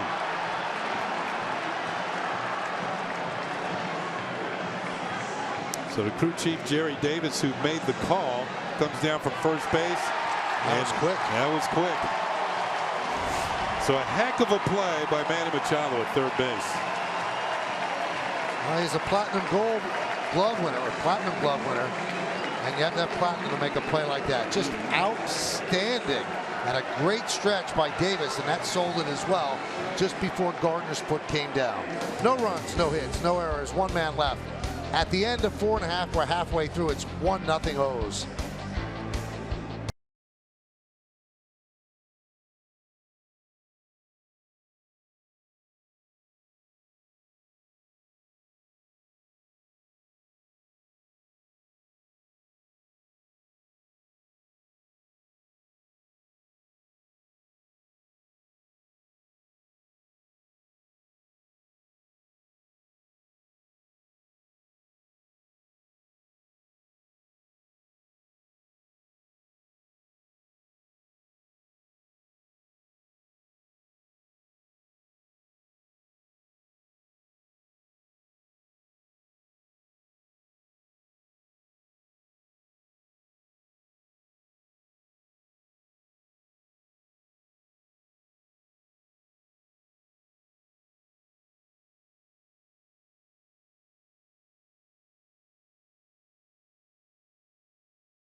To end the bottom or the top of the fifth, just otherworldly. Yeah.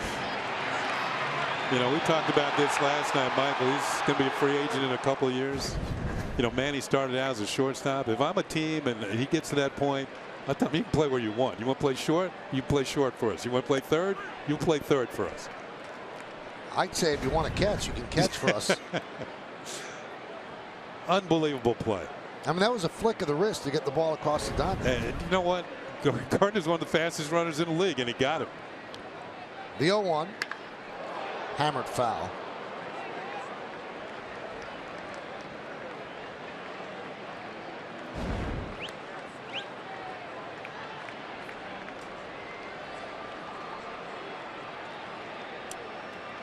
Just 24 years old.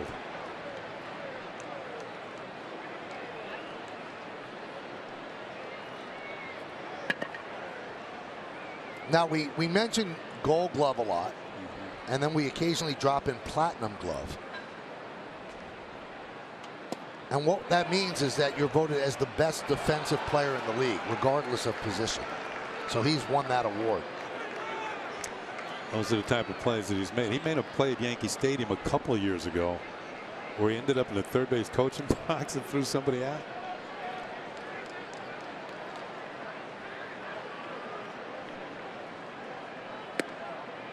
And Kenny. He mentions to me a free agent after the 2018 season. See the Cadillac scoreboard, 1-0. Because he came up at such a young age, he's going to hit the free agent market at the age of 26 years old. And that's the same age that A-Rod hit the free agent market when he was with the Mariners. Check swing, slow roller. Castro makes the play. Now, just this year alone, we have a highlight tape of some of the plays he's made. That's from shortstop. This is at third.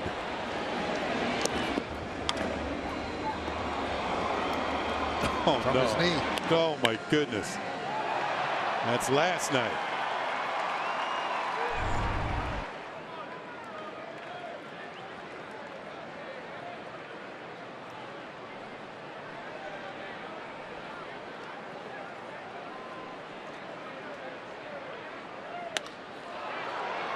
Fly ball right field. Judge retires Joseph. This is a play from 2013 at Yankee Stadium. He bobbled it and still made the play. You know, we were both at Alex Rodriguez's farewell press conference. And remember Brian Cashman mentioned that A-Rod had told him about a young player in Miami. Yep. Manny Machado. If you get a chance to draft him, pick him.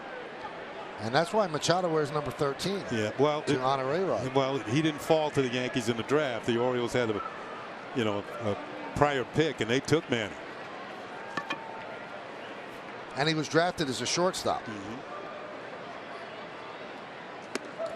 Pitches high to Jones. But when he got called up to the big leagues a few days before in the minor leagues, they told him to go over to third base and take some ground balls. And he played a couple of games at third base, and Manny figured it out. He said, hey, I'm going to the big leagues.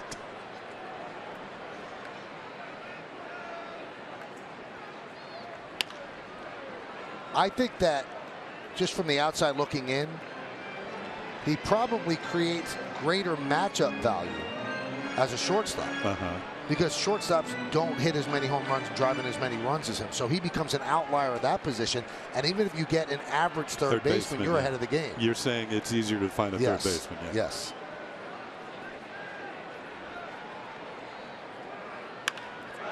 Fly ball, left field, deep. Going back, Gardner looking up, see ya. A home run for Adam Jones. And it's 2-0 O's.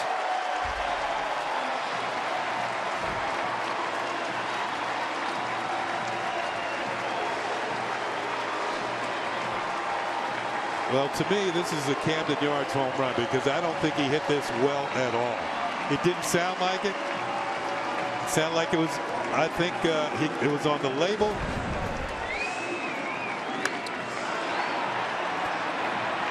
I think he thought maybe, and it did get out.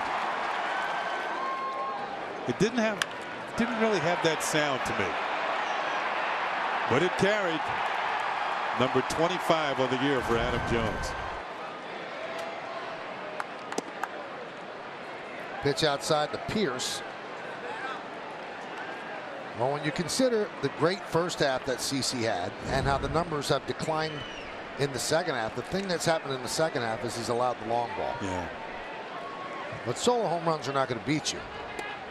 The 2 or 3 run shots will beat you. Right now, an unearned run in that home run, it's 2-0.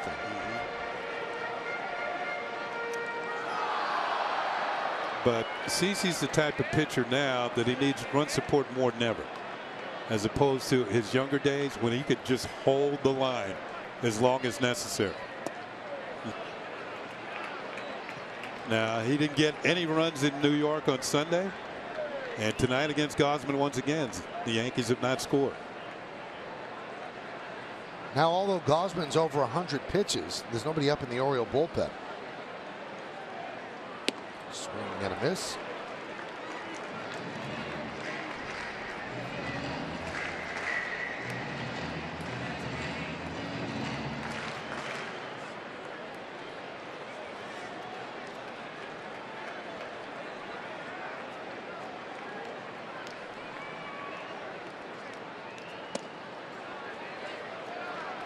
Three and 2 on Pierce.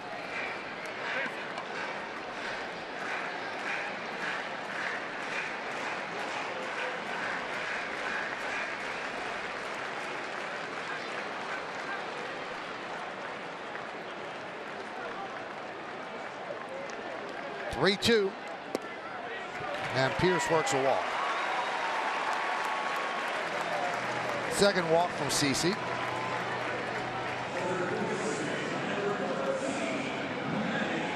They're going to the phone. Should be Mike Harkey on the other end.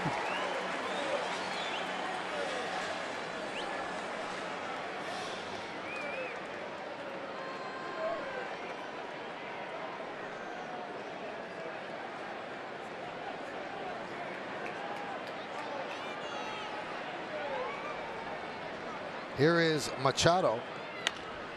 And a soft ground ball is short. And that will do it. But the Orioles get another run. This one off the bat of Adam Jones. Jones' 25th home run of the year. When it lands, the Orioles lead 2-0.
Orioles lead 2-0. Gausman has been outstanding. The Yankees did have a threat in the fourth inning with the bases loaded, one out.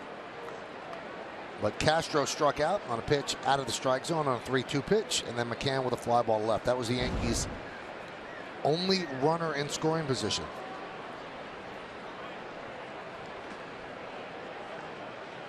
Ellsbury leads off, and there's a strike.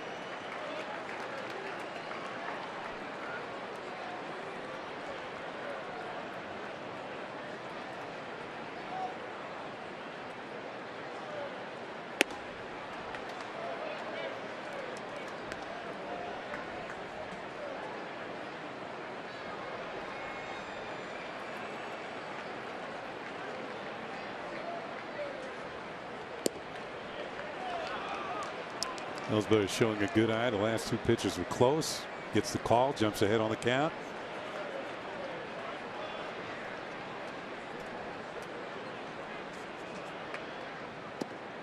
Three and one.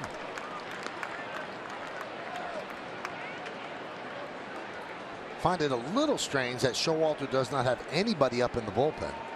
Yeah, I was looking out there, and when the count went to 2-1, I looked up, and there's still nobody warming up. Ground ball to second. Scope gets Ellsbury.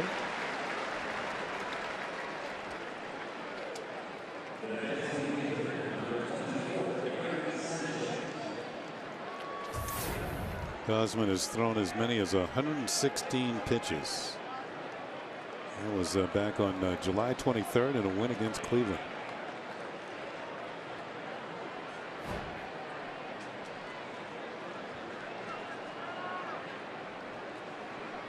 Here's Gary Sanchez, infield single last time up, under the bare hand of Machado. Foul back, 0-1. Gary's 1 for 2.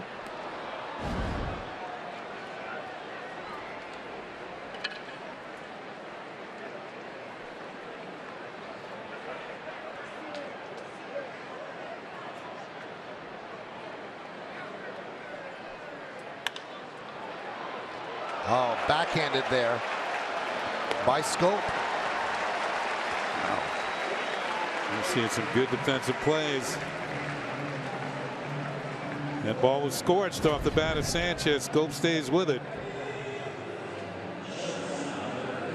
And he has one of the stronger arms in the league. That's why he takes a look at it first. Yep, it's in there. And now fires on the first for the out. They say around the Orioles, if you ask Scope who has the strongest arm in the infield, he'll say it's him. If you ask Manny, Manny says it's him. Here's Didi. That's an easy 6th inning for Dylan Bundy. I think he threw just 7 pitches. He might even pitch the 7th. Yankees go down in order, 1, 2, 3.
We'll take a look at the greater coverage of baseball, brought to you by T-Mobile.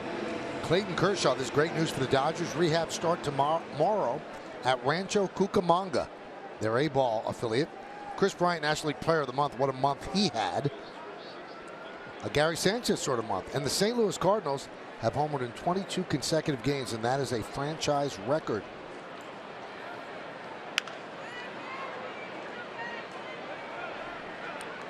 The major league record for consecutive games with a home run by a team is 27, and it was set by the 2002 Texas Rangers.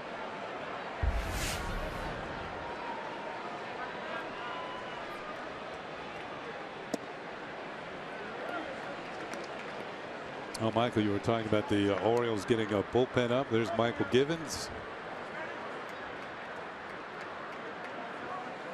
The right-hander is having a pretty good year.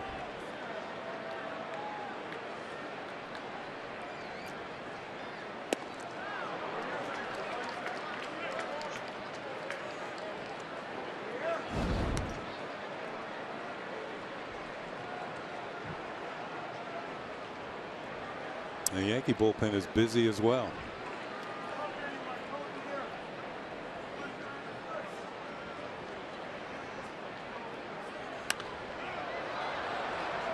Popped up. And Teixeira makes the play for the first out. Yeah, good pitch sequence from CC Sabathia. Change up away, and then the cutter in jams Trumbo. got the pop up. Soft contact. Jonathan Holder made his major league debut last night. He's up again tonight.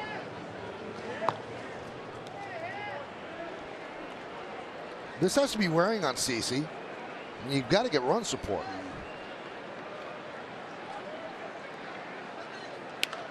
And although he's given up his share of runs, I think for the most part, Kenny, he has pitched well enough to win the majority of his games. He keeps the team in the game.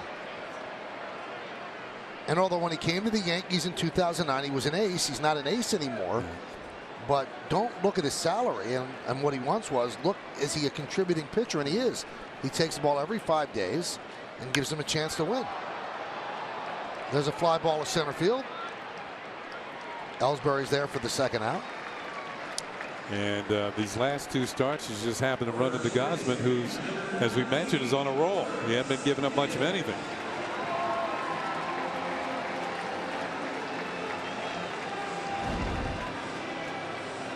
That's going to bring up Chris Davis, grounded back to Sabathia in the second, then looped a single to right field with Trumbo at second. Trumbo stopped at third, but in his haste to pick up the ball, Judge booted it, allowing Trumbo to score. That was in the 4th. That was the first run of the game.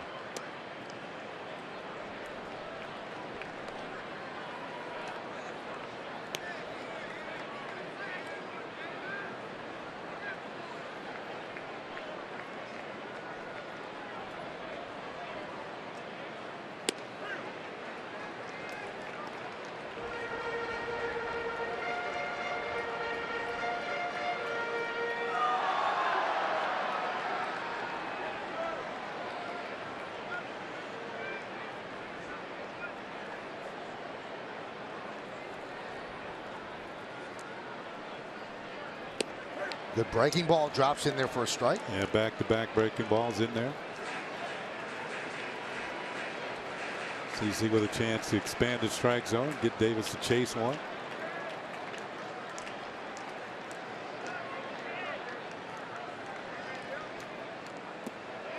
Did he go? Nope. Almost got him to bite.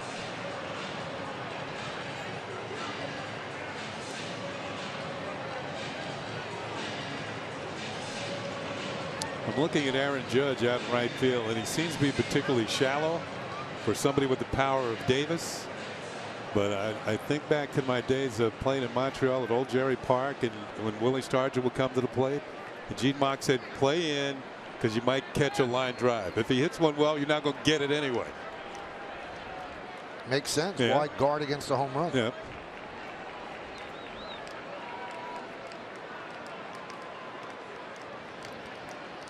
Two. Fouled away.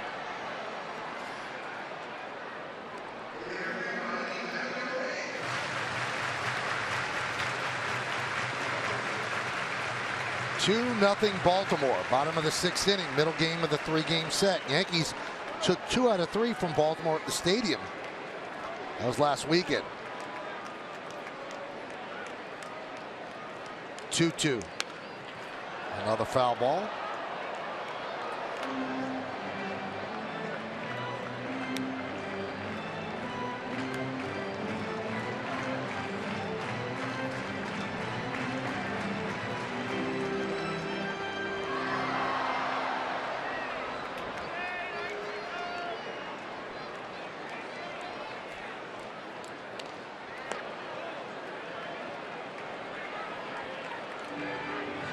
Davis is up there again this year in the home runs. Hit one last night, his 33rd, but he's also up there again and leading the league in the striking out, 184 coming into tonight. He's fouled off some good pitches from CeCe. 2-2. Punched out right to Castro, and that will do it. As Sabathia retires the side in order 1-2-3, and we go to the 7th. 2-0 O's.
York Presbyterian, the official hospital of the New York Yankees. Amazing things are happening here. Kevin Gausman with a second consecutive good effort against the Yankees. And most of these strikeouts are on the split change. You can see he gets ahead with a fastball. This is how he's putting the hitters away. And just straight down. This one's a slider. Gets a strikeout of Judge. Another split change. That was a big one with the bases loaded against Castro with 1 out. 8 strikeouts in 6 innings and no runs for Kevin Gausman. Well, the Yankees have to breathe a sigh of relief. They don't have to see Gausman anymore as Buck Showalter makes the Verizon call to the bullpen. And that call to the bullpen brings in Michael Gibbons. This will be his 54th game. So 80 strikeouts in 62 innings. Way too many walks at 32 and 53 hits. So the walk's the only negative in that stat line. Well, it's an interesting breakdown on Gibbons. He's really tough on right-handed hitters. It's the lefties that give him trouble. And you can see by the way he slings the ball to home plate. Right-handed hitters hit 160. Lefties do all the damage. They're hitting 384 against him. They get a better look at what he delivers to home plate. Well, there's a lefty on deck, Brian McCann. See the GMC scoreboard. Orioles lead the Yankees 2-0, top of the 7th inning. Yeah, we've talked about how Luis Cessa is the converted infielder. The same applies to Gibbons. He was an infielder in the Orioles system. Couldn't hit, but he had a strong arm. Hit sharply and a one-hop pickup by Scope. He cuts the mustard a little bit, doesn't he? Oh, you're talking about Scope? Yeah. If I was that good, I might do it too. Yeah, he's got a competition going with Manny Machado. That's the deal.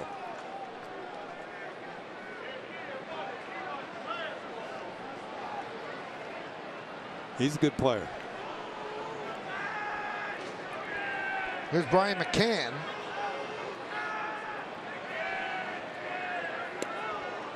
Big cut by McCann, 0-1.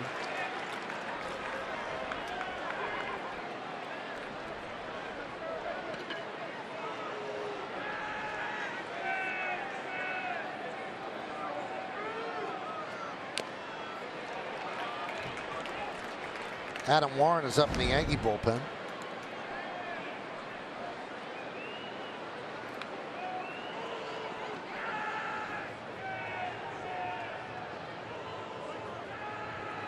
I can't call timeout, but Gibbons did step off.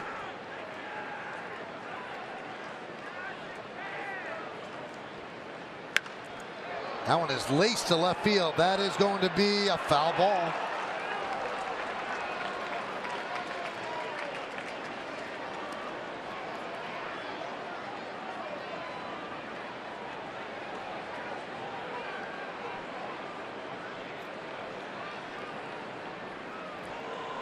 Yankees just 2 hits tonight. 3 other base runners, 2 walks, and a hit batter. They've left 4 runners on base. Only had 2 hits last night.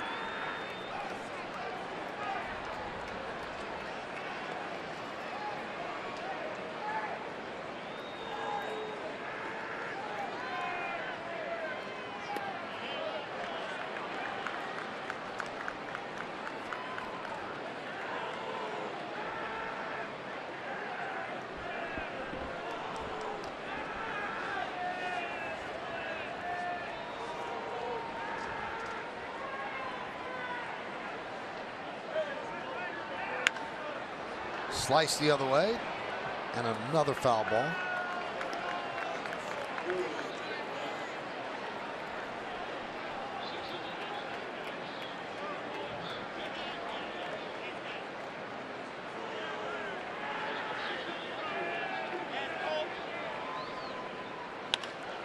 And that one is looped into center field. It's a base hit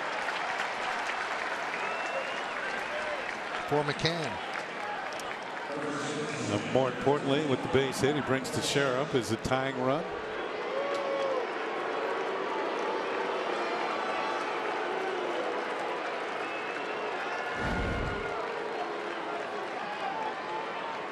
And while they weren't really shifted with McCann at the plate, they are going to do it with Teixeira hitting.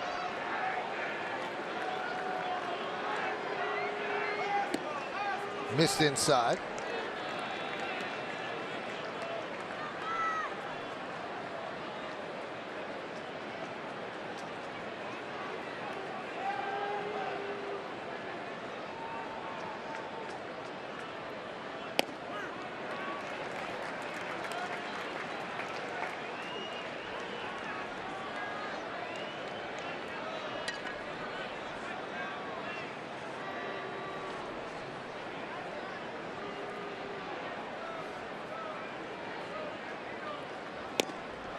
One and two.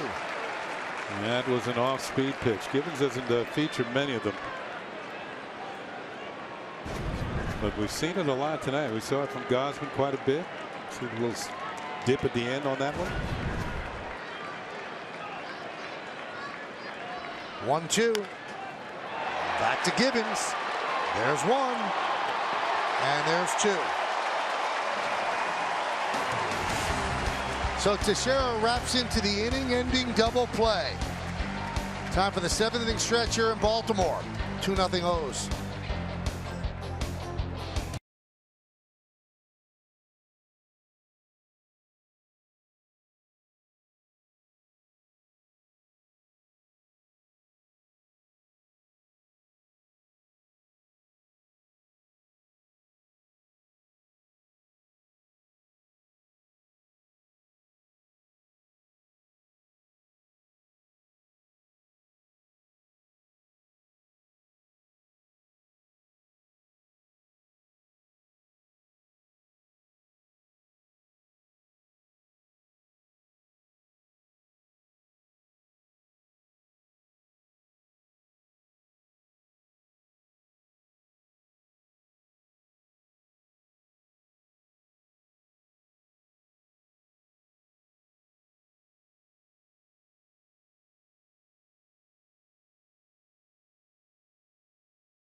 And we're going to have a new pitcher for the New York Yankees as they trail by a score of 2-0 here. The Yankees, Kevin Gausman went 6 innings, gave up 2 hits. Michael Gibbons shut down the Yankees, got a double play ball to get out of the top of the 7th. Now coming on for the Yankees in the bottom of the 7th inning, Adam Warren is coming in. Well, fans, you're going to want to make sure you're at Yankee Stadium 1 week from today on Saturday, September 10th, for one of the hottest collectibles of the season. It's Dellin Betances Bobblehead Day. It's the 4th in the 2016 collectible series presented by AT&T for the first 18,000 guests in attendance. For tickets, log on to Yankees.com. Visit the Yankee Stadium ticket window, Yankees clubhouse shops, or call Ticketmaster at 877-469-9849. Well, the Yankee offense has disappeared these 2 nights in Baltimore. 2 hits yesterday, no runs. And now 3 hits today. And again, no runs through 7 innings as they turn it over to Adam Warren. A good performance, a quality outing by CC Sabathia. An official quality outing in baseball is 6 innings, 3 runs. He went 6 innings and gave up 2 runs. 2 runs.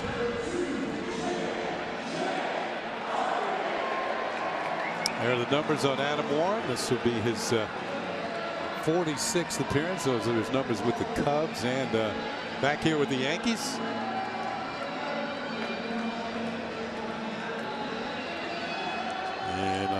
course, the Yankee fans remember him as a stalwart out of the bullpen for the Yankees the last few years before being traded for Starlin Castro. And now the Yankees have both of them.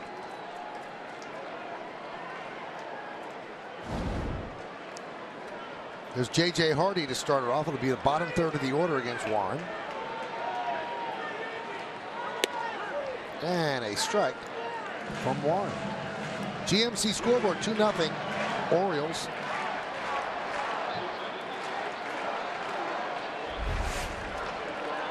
The thing that worries you about this game is in the mind of Buck Showalter. All he has to do is get through the 8th inning because his closure has pretty much been automatic in save situations.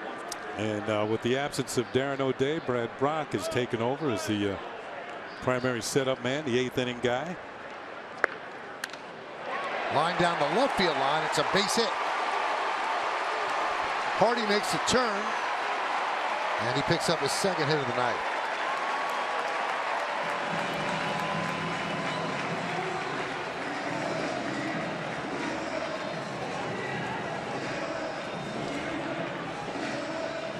So runner on 2nd. That's going to bring up Reimold. Brings Joe Girardi out of the dugout, and we got a pinch hitter coming up. And as you're going to watch Brett Gardner run this one down in the corner. Now the pinch hitter is the newly acquired Michael Bourne, who is pretty good bunter. He's been a leadoff man for years throughout Major League Baseball. He has excellent speed. And he'll probably stay in the game and play left field as he pinch hits for Reimold here in the 7th.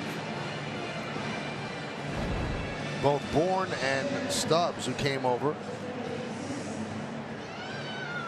before the August 31st roster expansions, very excited to be here, getting thrust into a pennant race. Bourne actually went down and had a discussion with Bobby Dickerson, the third base coach. Remember, he's new to the team, and the signs, you know, sometimes are can be difficult to pick up. Shows bunt, takes a strike. Looked like the Yankees might have had the wheel play on there. Didi Gregorius breaking for 3rd. Torreyes charging. Now Torreyes giving the signs to the rest of the infielders as to what they're going to do.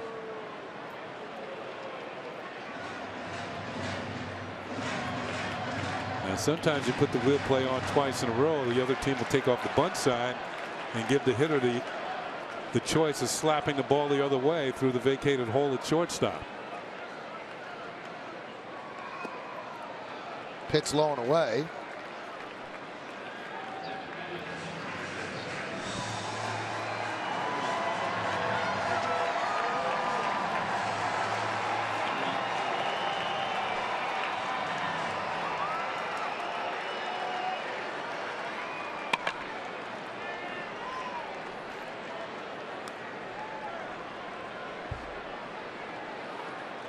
So the wheels are turning on both sides. Torreyes angled toward the pitcher, but in on the grass. Teixeira in on the grass at first. Not bunting, and he fouls it back.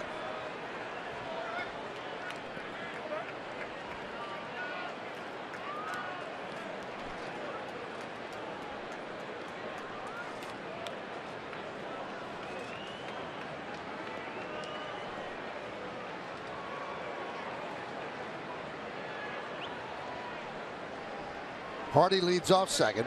Nobody out. Bottom of the 7th inning. 2-0 O's. 2-2. Now the Yankees drop back on the right side. Teixeira and Castro out of the bunt mode.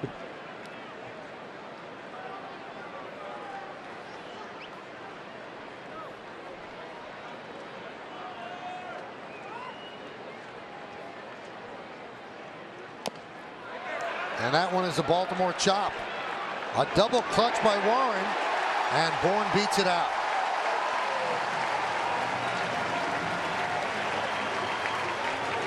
So gets the job done as Hardy moves to 3rd. Well, Bourne's whole job was to advance the runner whether it be by bunt or pulling the ball to the right side. Instead, he hits, as Michael called it, a Baltimore chop. And with his speed, he's able to beat it out.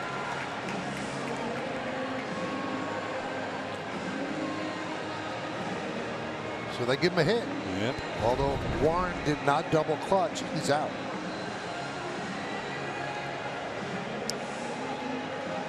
Now it's interesting. In between innings here, my former teammate Al Bumbry walked in the booth and waved and said hello. He used to wear number 1. Same stature as Michael Bourne. Same type of runner.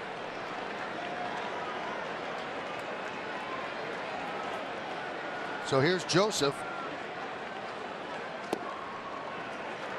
Count 1-0.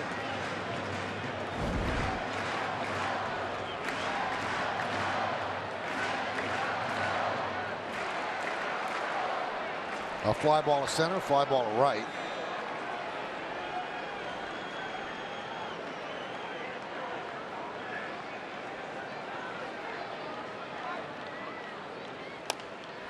Tapped right back to Warren. He's going to come home.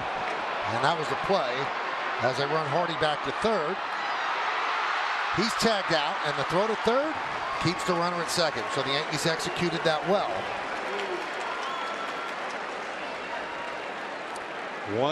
1-2-5 on the put out of Hardy.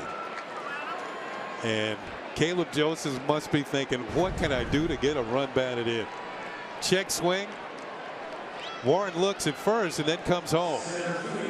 Hardy's in the rundown. Torreyes makes a nice play here. Catches him, tags him, throws all in one motion as Bourne's going to stay at second base. Remember, we said that Caleb Joseph has over 100 at-bats, no runs batted in. Looked like he was primed to get one a couple of times tonight and has failed to do so. Nice play by Reyes. Athletic. Torreyes, I should say. Here's Adam Jones, who is 2 for 3 tonight, a single and a home run. Yankees would like to get a double play ground ball. Get out of this jam here in the bottom of the 7th.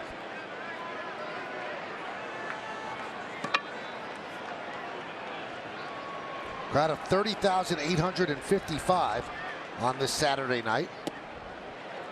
1-0.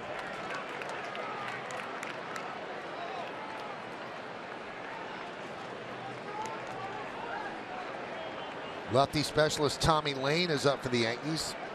Jonathan Holder, who was up earlier, back again. So lefty and a righty for the Yanks.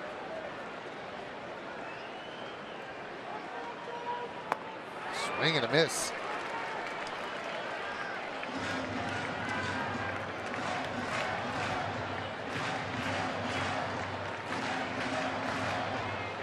Tampa Bay beat Toronto 7-5, Texas 12, Astros 4.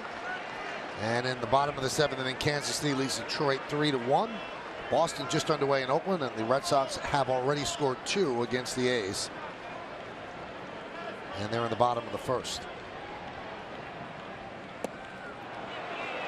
I give you scores of what are games of interest. And Toronto's now lost 2 in a row down at Tampa Bay. The Red Sox scored 16 last night on the A's and won 16-2.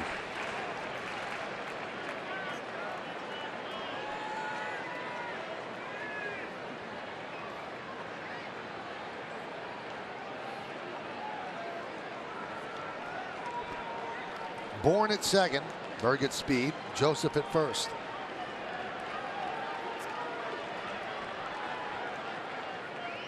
Swing and a miss. 2-2.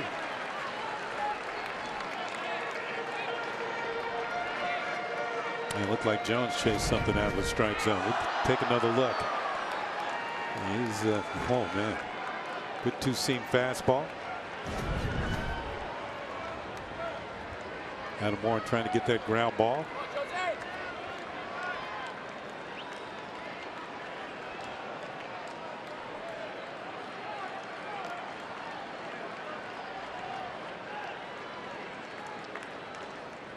Two. Swing and a miss. He got him. Big strikeout of Jones. Instead of the ground ball, he gets the strikeout for out number 2. Kept the ball down during the course of this at bat, and Adam Jones chases that slider down and away.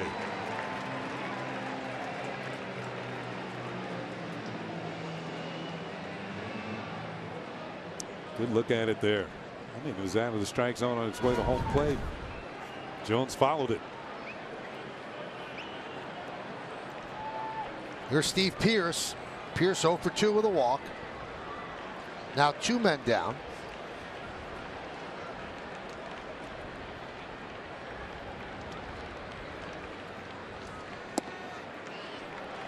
Just missed.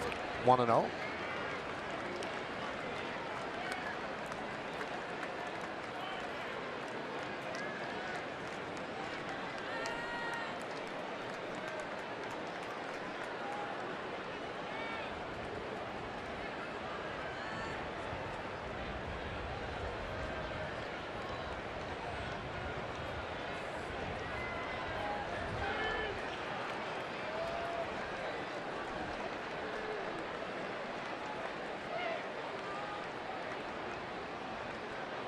The 1-0 pitch to Pearce is low.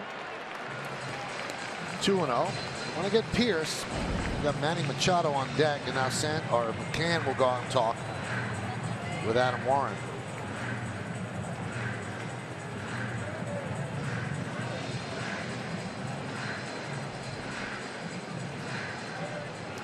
This chiropractic telecast presented by Authority of the New York Yankees. It may not be reproduced or retransmitted in any form, and the accounts and descriptions of this game may not be disseminated without the express written consent of the New York Yankees.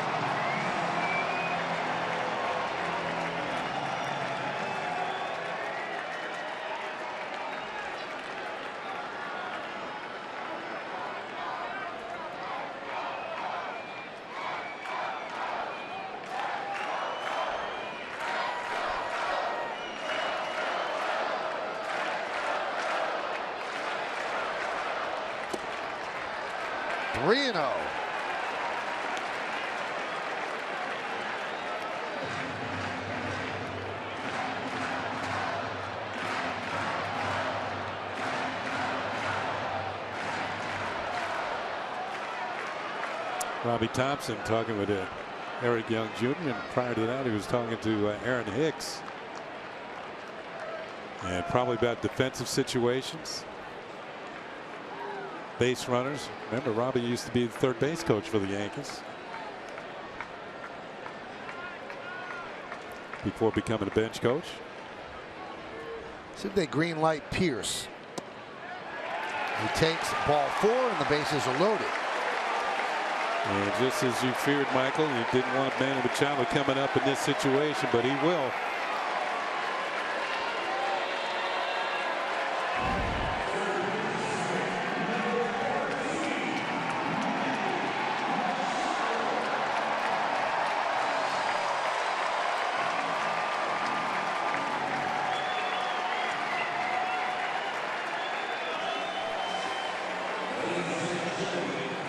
Might not be a good idea here for Joe to let Warren face Machado. Is 9 for 12 against him. There's a pinch runner, and I believe that's Stubbs. That's Stubbs, yeah. He'll take over defensively in right field. So Stubbs for Pearce. Big moment in the game if the Yankees plan on coming back. And there's a strike. Well, Joe's electing to go with the veteran Warren rather than the youngster Holder against the righty swinging Machado, despite Machado's great numbers against Adam Warren. Strike 2, so quickly ahead in the count. Hit the inside corner, then the outside corner.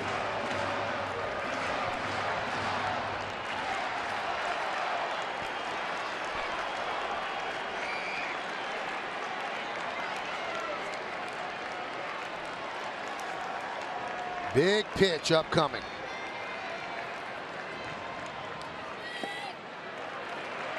Nice pick there by McCann, 1-2.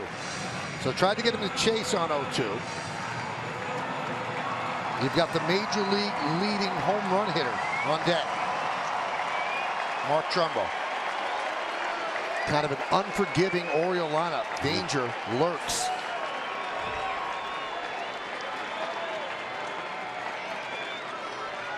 One, two. Swing and a miss. He got him.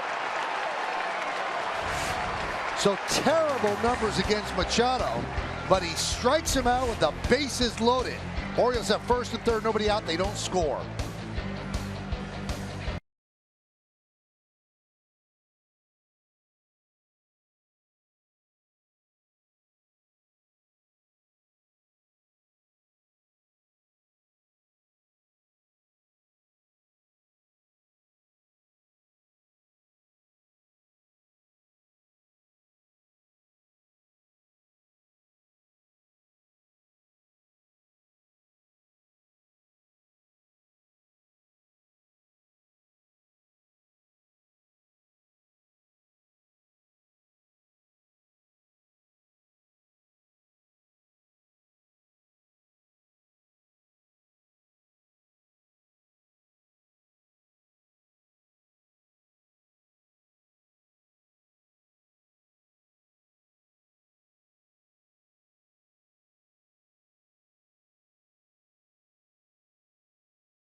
And the starting pitcher is brought to you by Fios. Fios is not cable. We're wired differently. Visit getfios.com. Michael Pineda will get the start for the New York Yankees. He'll oppose Wade Miley, and our coverage will begin at 12:30 right here on Yes First Pitch, right around 1:35. So it doesn't get any easier for the Yankees as the Orioles go to their all-star setup guy, Brad Brock. 1.76 ERA, 77 strikeouts in 66 and 2/3 innings. And he faces Aaron Judge. First pitch is low. Bourne takes over in left. Stubbs takes over in right. So the defense tighten up for the O's.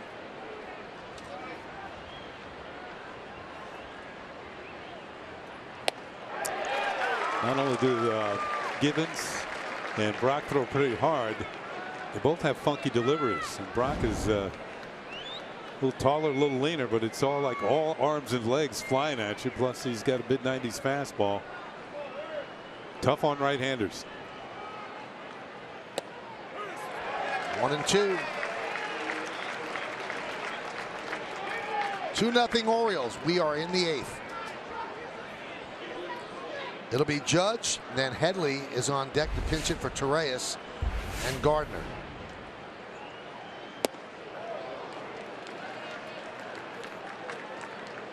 Judge has struck out and walked tonight.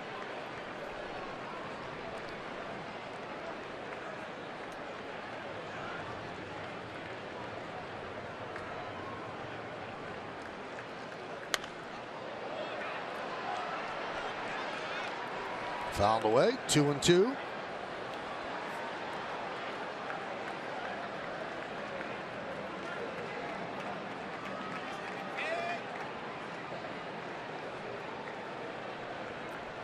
Brock and Britton, that is how the Orioles try to close out their games.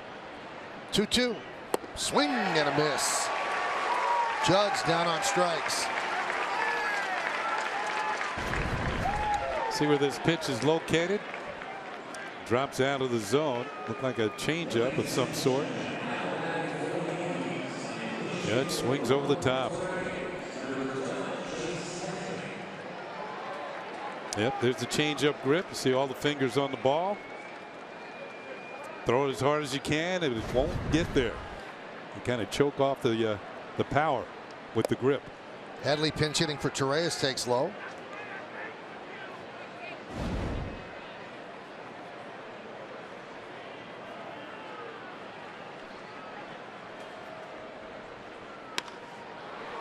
Foul the other way.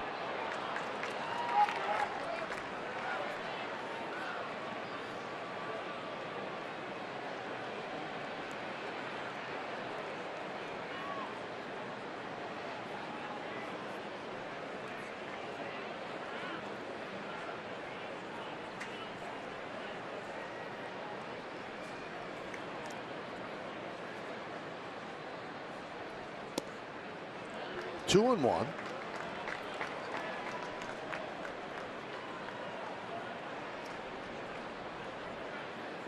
Headley, 12 homers, 44 ribbies, a 256 average, 100 hits on the year.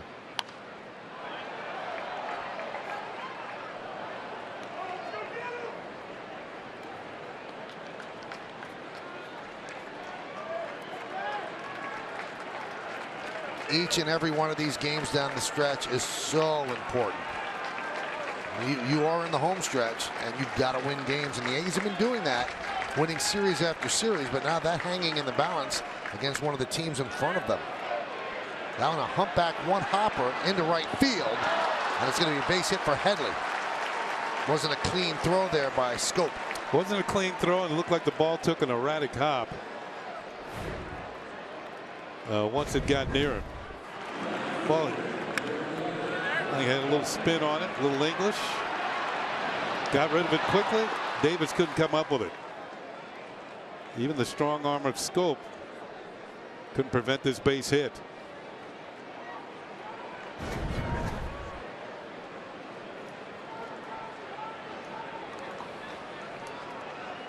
Here's Gardner. Brett's 0 for 3. Last time up, he thought he had a hit, but the Orioles challenged on a great play by Machado, and it was overturned in New York.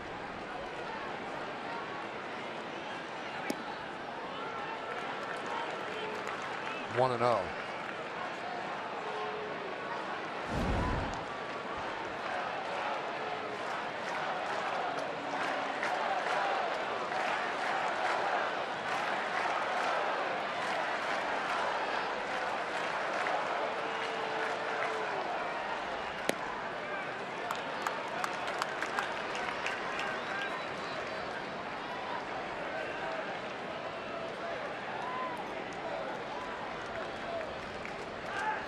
Two and 0 on Gardner. Gardner has the power to hit one over that big scoreboard in right, and that would tie the game. 2-0. Fly ball, right center. Jones puts it away for the second out. It's been tough these last two nights for the Yankees to get a sequence of things going in an inning. You know, the closest they came was in the fourth tonight, and it took a walk and a hit batter to help them be like load the bases along with a base hit. The Baltimore pitching has been that strong. Well, here's Jacoby Ellsbury 0 for 2 with a walk. He walked to start that mini rally in the fourth where the Yankees couldn't get it done.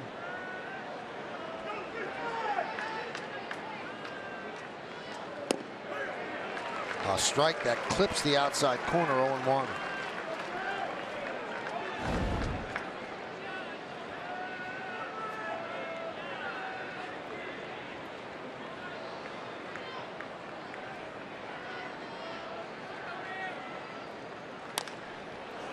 That one is looped into center field. Coming on Jones, going back Hardy, and he makes an over-the-shoulder catch for the final out. Hardy showing a lot of range. No runs to hit, no errors, and one man left. Let's go to the bottom of the 8th.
WB Mason presents the Joe Girardi Show and go inside the mind of the manager as Joe discusses the impact of the September call-ups on the Yankees' pursuit of a playoff spot.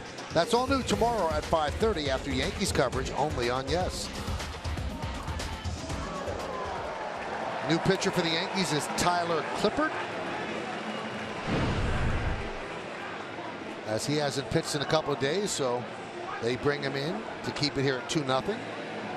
This will be his 54th game between Arizona and the Yankees.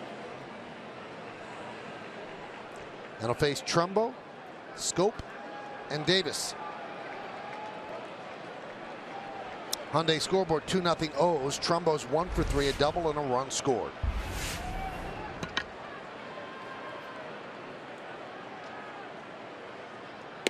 One thing you'll notice about Clippard, which is different from most relievers, that with nobody on base, he'll work from the windup. And most relievers come out of the bullpen right away. They're working from the stretch. Now, working from the windup helps him sell his changeup. He's really got a good one, and he really sells it very well with his body movement on the mound. That was it right there, and he dropped it in for a strike.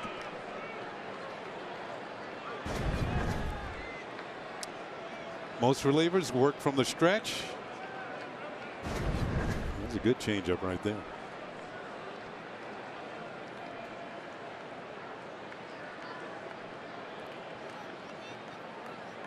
And the 0-2.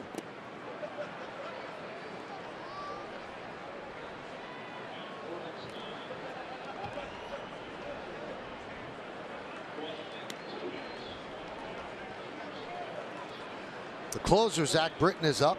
Yep. He has not blown a save all year.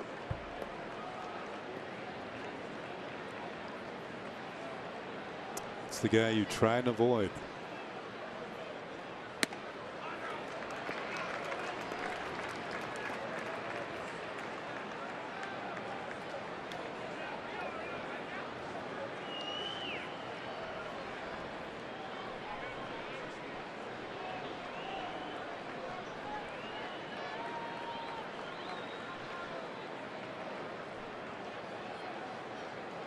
Two-two.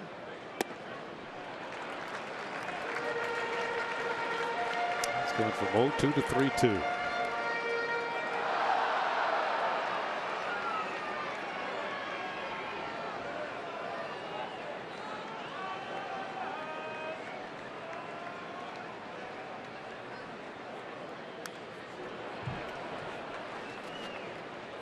And he went with a changeup, but it wasn't a particularly good one. It was a little up. Trumbo had a good pass at it, but couldn't get to it.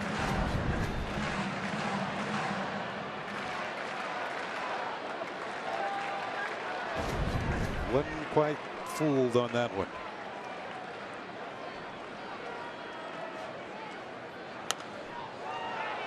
Pop foul and out of play.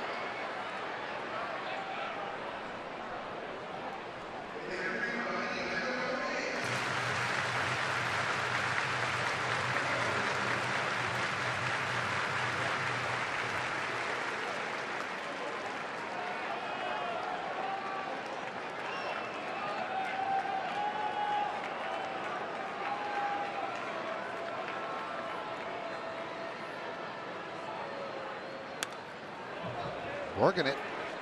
Foul back. A good battle going on here. League's leading home run hitter. Clippers featured everything. A good changeup. Fastball, low 90s. Changeup below 80. And it's come down to 3-2 pitches.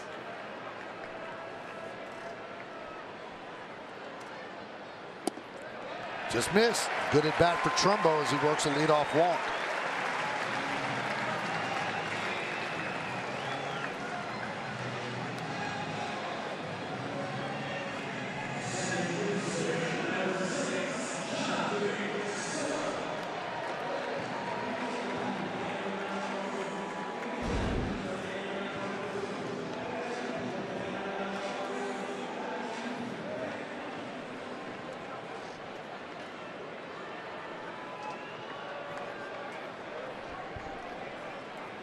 Here's Scope. Now Clippard has to work from the stretch. And there's a strike.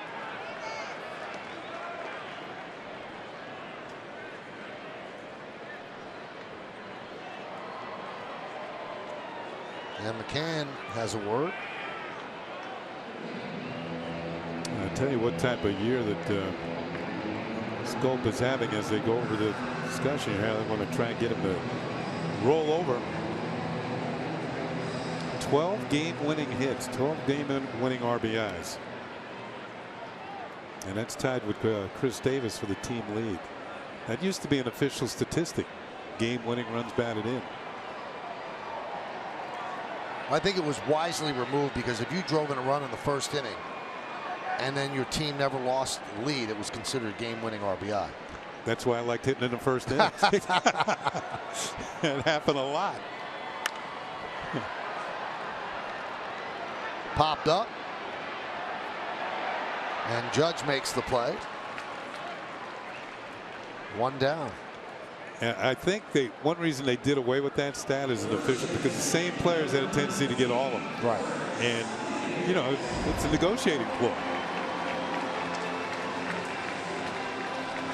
Here's Chris Davis. Chris tonight is 1 for 3, single in the 4th inning. That was a run that eventually scored Trumbo when Judge, in his haste to pick up the ball, booted it and allowed Trumbo, who had stopped at third, to restart and score.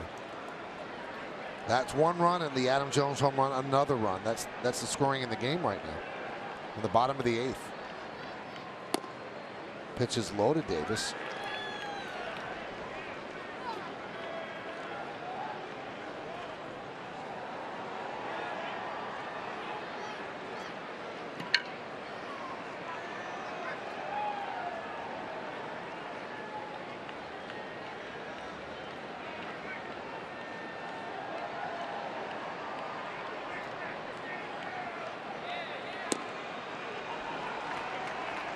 Two and 0.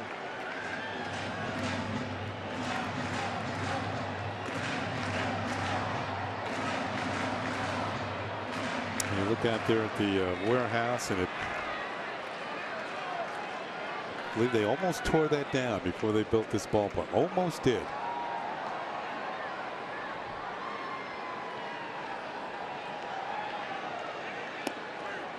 That's where the Orioles offices are located. It's the longest building east of the Mississippi River. I think there's a building in Colorado longer than this one. I'll tell you what, Kenny, that decision not to tear it down was a decision that made this a special ballpark and not just an okay park. That feature is off the charts. It also houses I mentioned the Oriole offices, team store, and Dempsey's restaurant. Runner at first base, one man out. We're in the bottom of the 8th inning. It's 2-0 O's. As the Yankees know, they'll be facing Zach Britton in the 9th inning.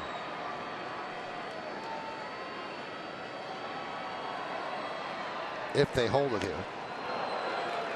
Count 3-2. If it gets out of hand, they could sit Britton down.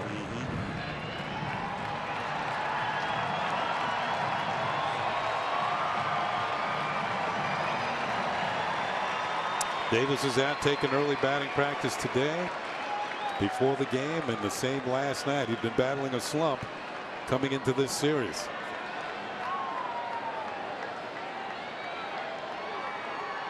Swing and a miss. And Davis down on strikes on the changeup. Yeah, very good one.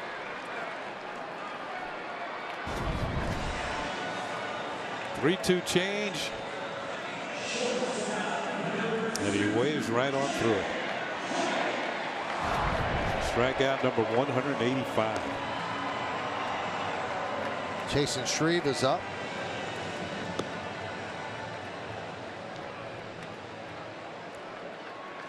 J.J. Hardy had a good night.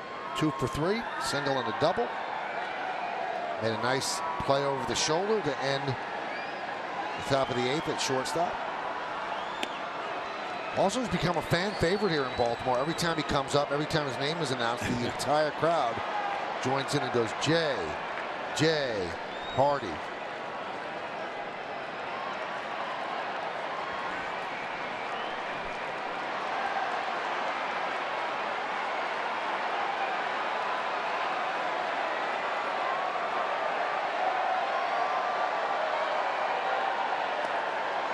Did he hold up? No, he did not. 0-2.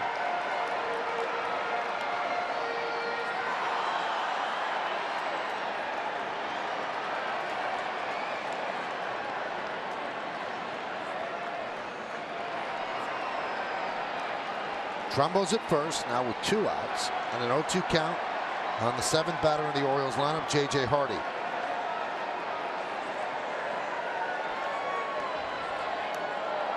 Bounced up there. McCann couldn't find it, and that allows Trumbo to scamper to 7.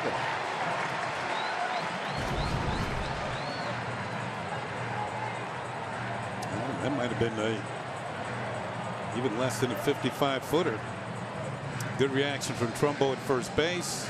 Ball barely. I think it did hit the grass in front of it, the dirt portion surrounding home plate. And now there's a runner in scoring position.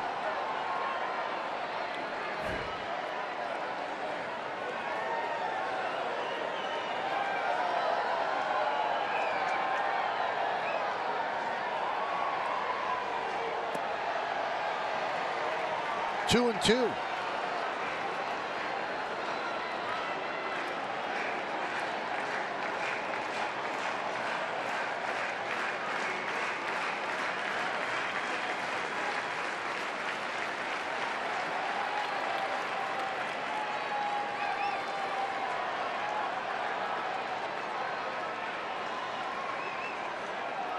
Two balls, 2 strikes, 2 outs, 2-0 O's. Runner at second here in the bottom of the 8th inning.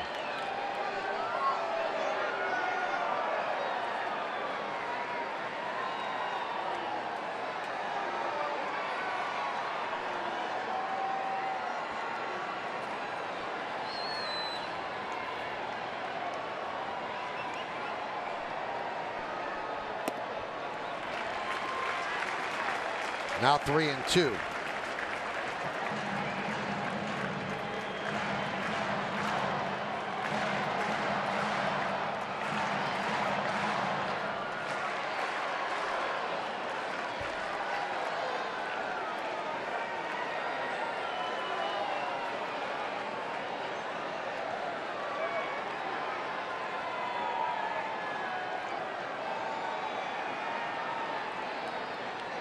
And Clipper deals the 3-2.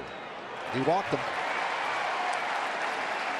Well, the thinking is it's going to be hard enough against Britain. You want to hold them right here. You don't want to give them another run to work with, as Bourne will come to the plate with 2 on and 2 down.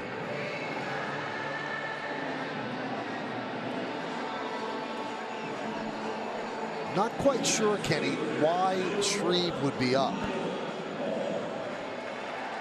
if he wouldn't come in here against Bourne.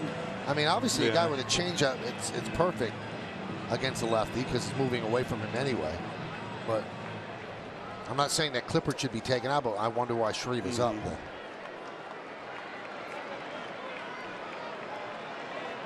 As you look a little further down, you get right-handed hitters to follow. Yeah.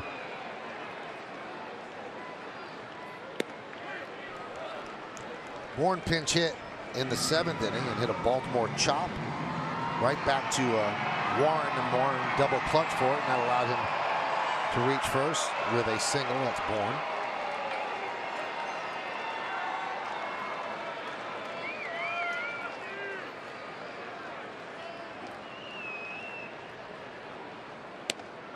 Quickly ahead in the count, 0-2.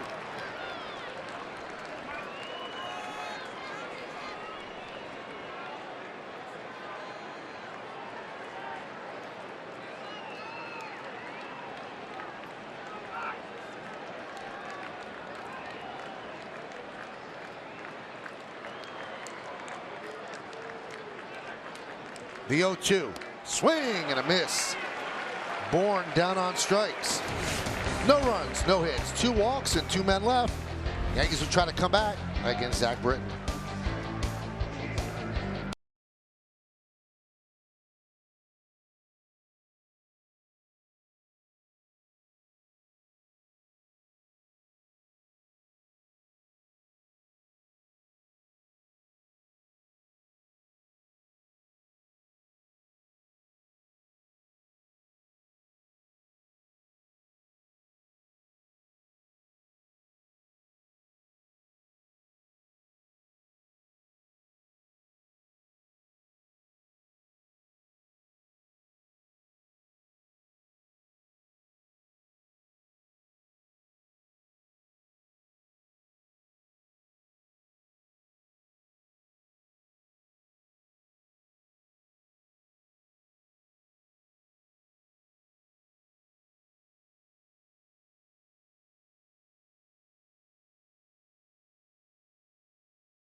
against the closer for the Orioles, Zach Britton, also an all-star. It'll be 3, 4, and 5 in the Yankee order against Britton. And Britton has been perfect this year. As you can see, 39 for 39. Look at the ERA, 0.67. And some people are saying that not going to win it, but he should get some votes for Cy Young. 61 strikeouts. Only 1 home run allowed. That was back in April. Mookie Betts got him. Sanchez 1 for 3. On this, with Toronto in town, Britton actually gave up a run. He hadn't given one up since April, since Mookie Betts took him deep. That's how you get that 0.61 ERA. Turbo sinker.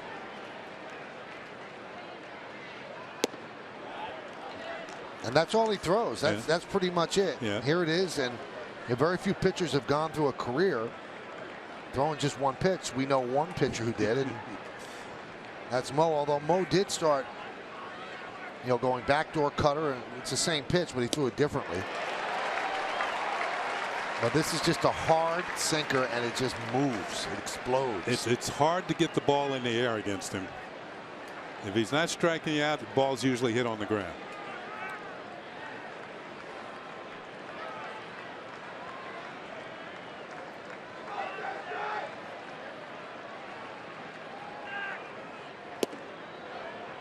Now, if he starts it at the knees, it's going to drop out of the zone. If he starts it a little higher, it drops in for a strike. And if you hit it, you usually hit on top of it.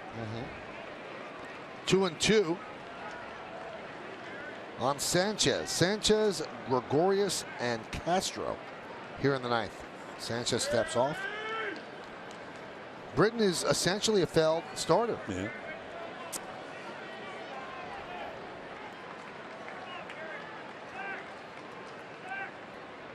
Two, swing and a miss. Sanchez down on strikes. Watch the movement on this pitch. The target's low and away. As it gets nearer to home plate, it goes further down and further away. Sanchez starts, can't reach it. It's almost like a slider from a right-handed pitcher.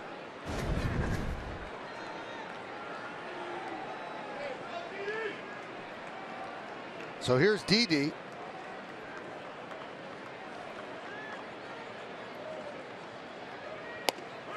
Strike.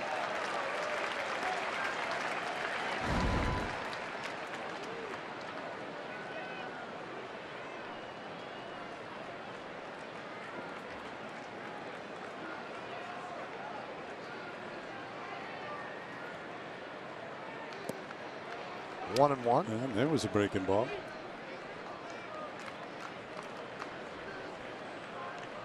Britton got to save at the All-Star game for the American League this year.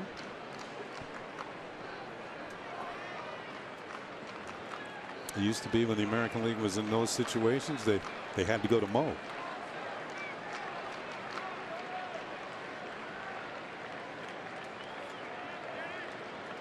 One.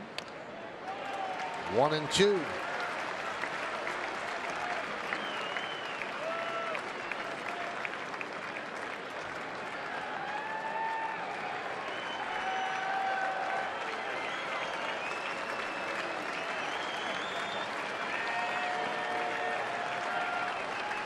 Top of the ninth, 2-0 Orioles. And the pitch. One with a breaking ball again. 2-2. It's almost like he throws it just to show the other teams I have one. The two that he was throwing are well out of the strike zone.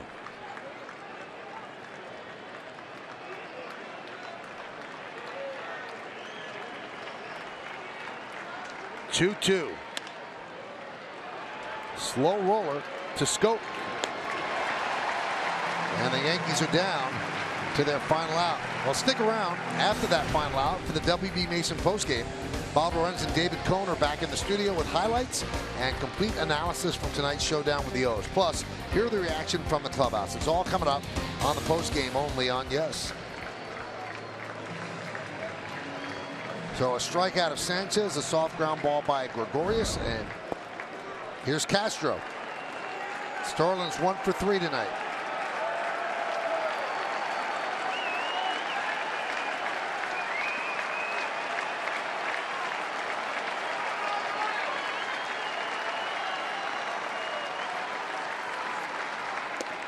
Swing and a miss.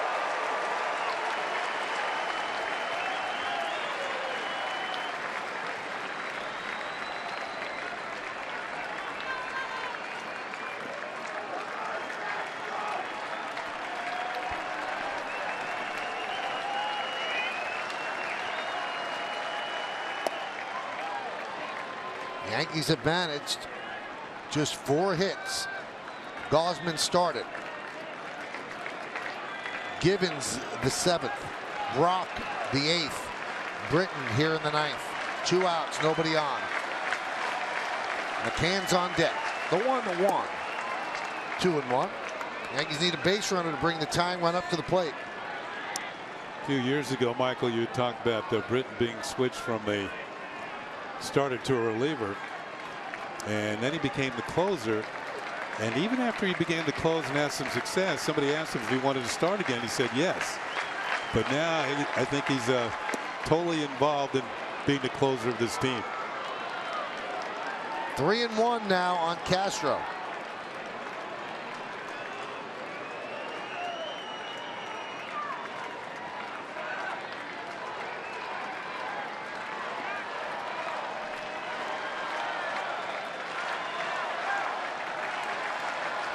And the pitch. Chopper to short. Hardy. And that'll do it as the Yankees lose 2-0.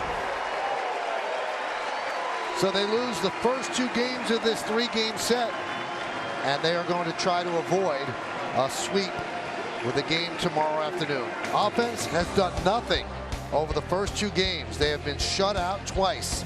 We'll be back with more right after these quick words.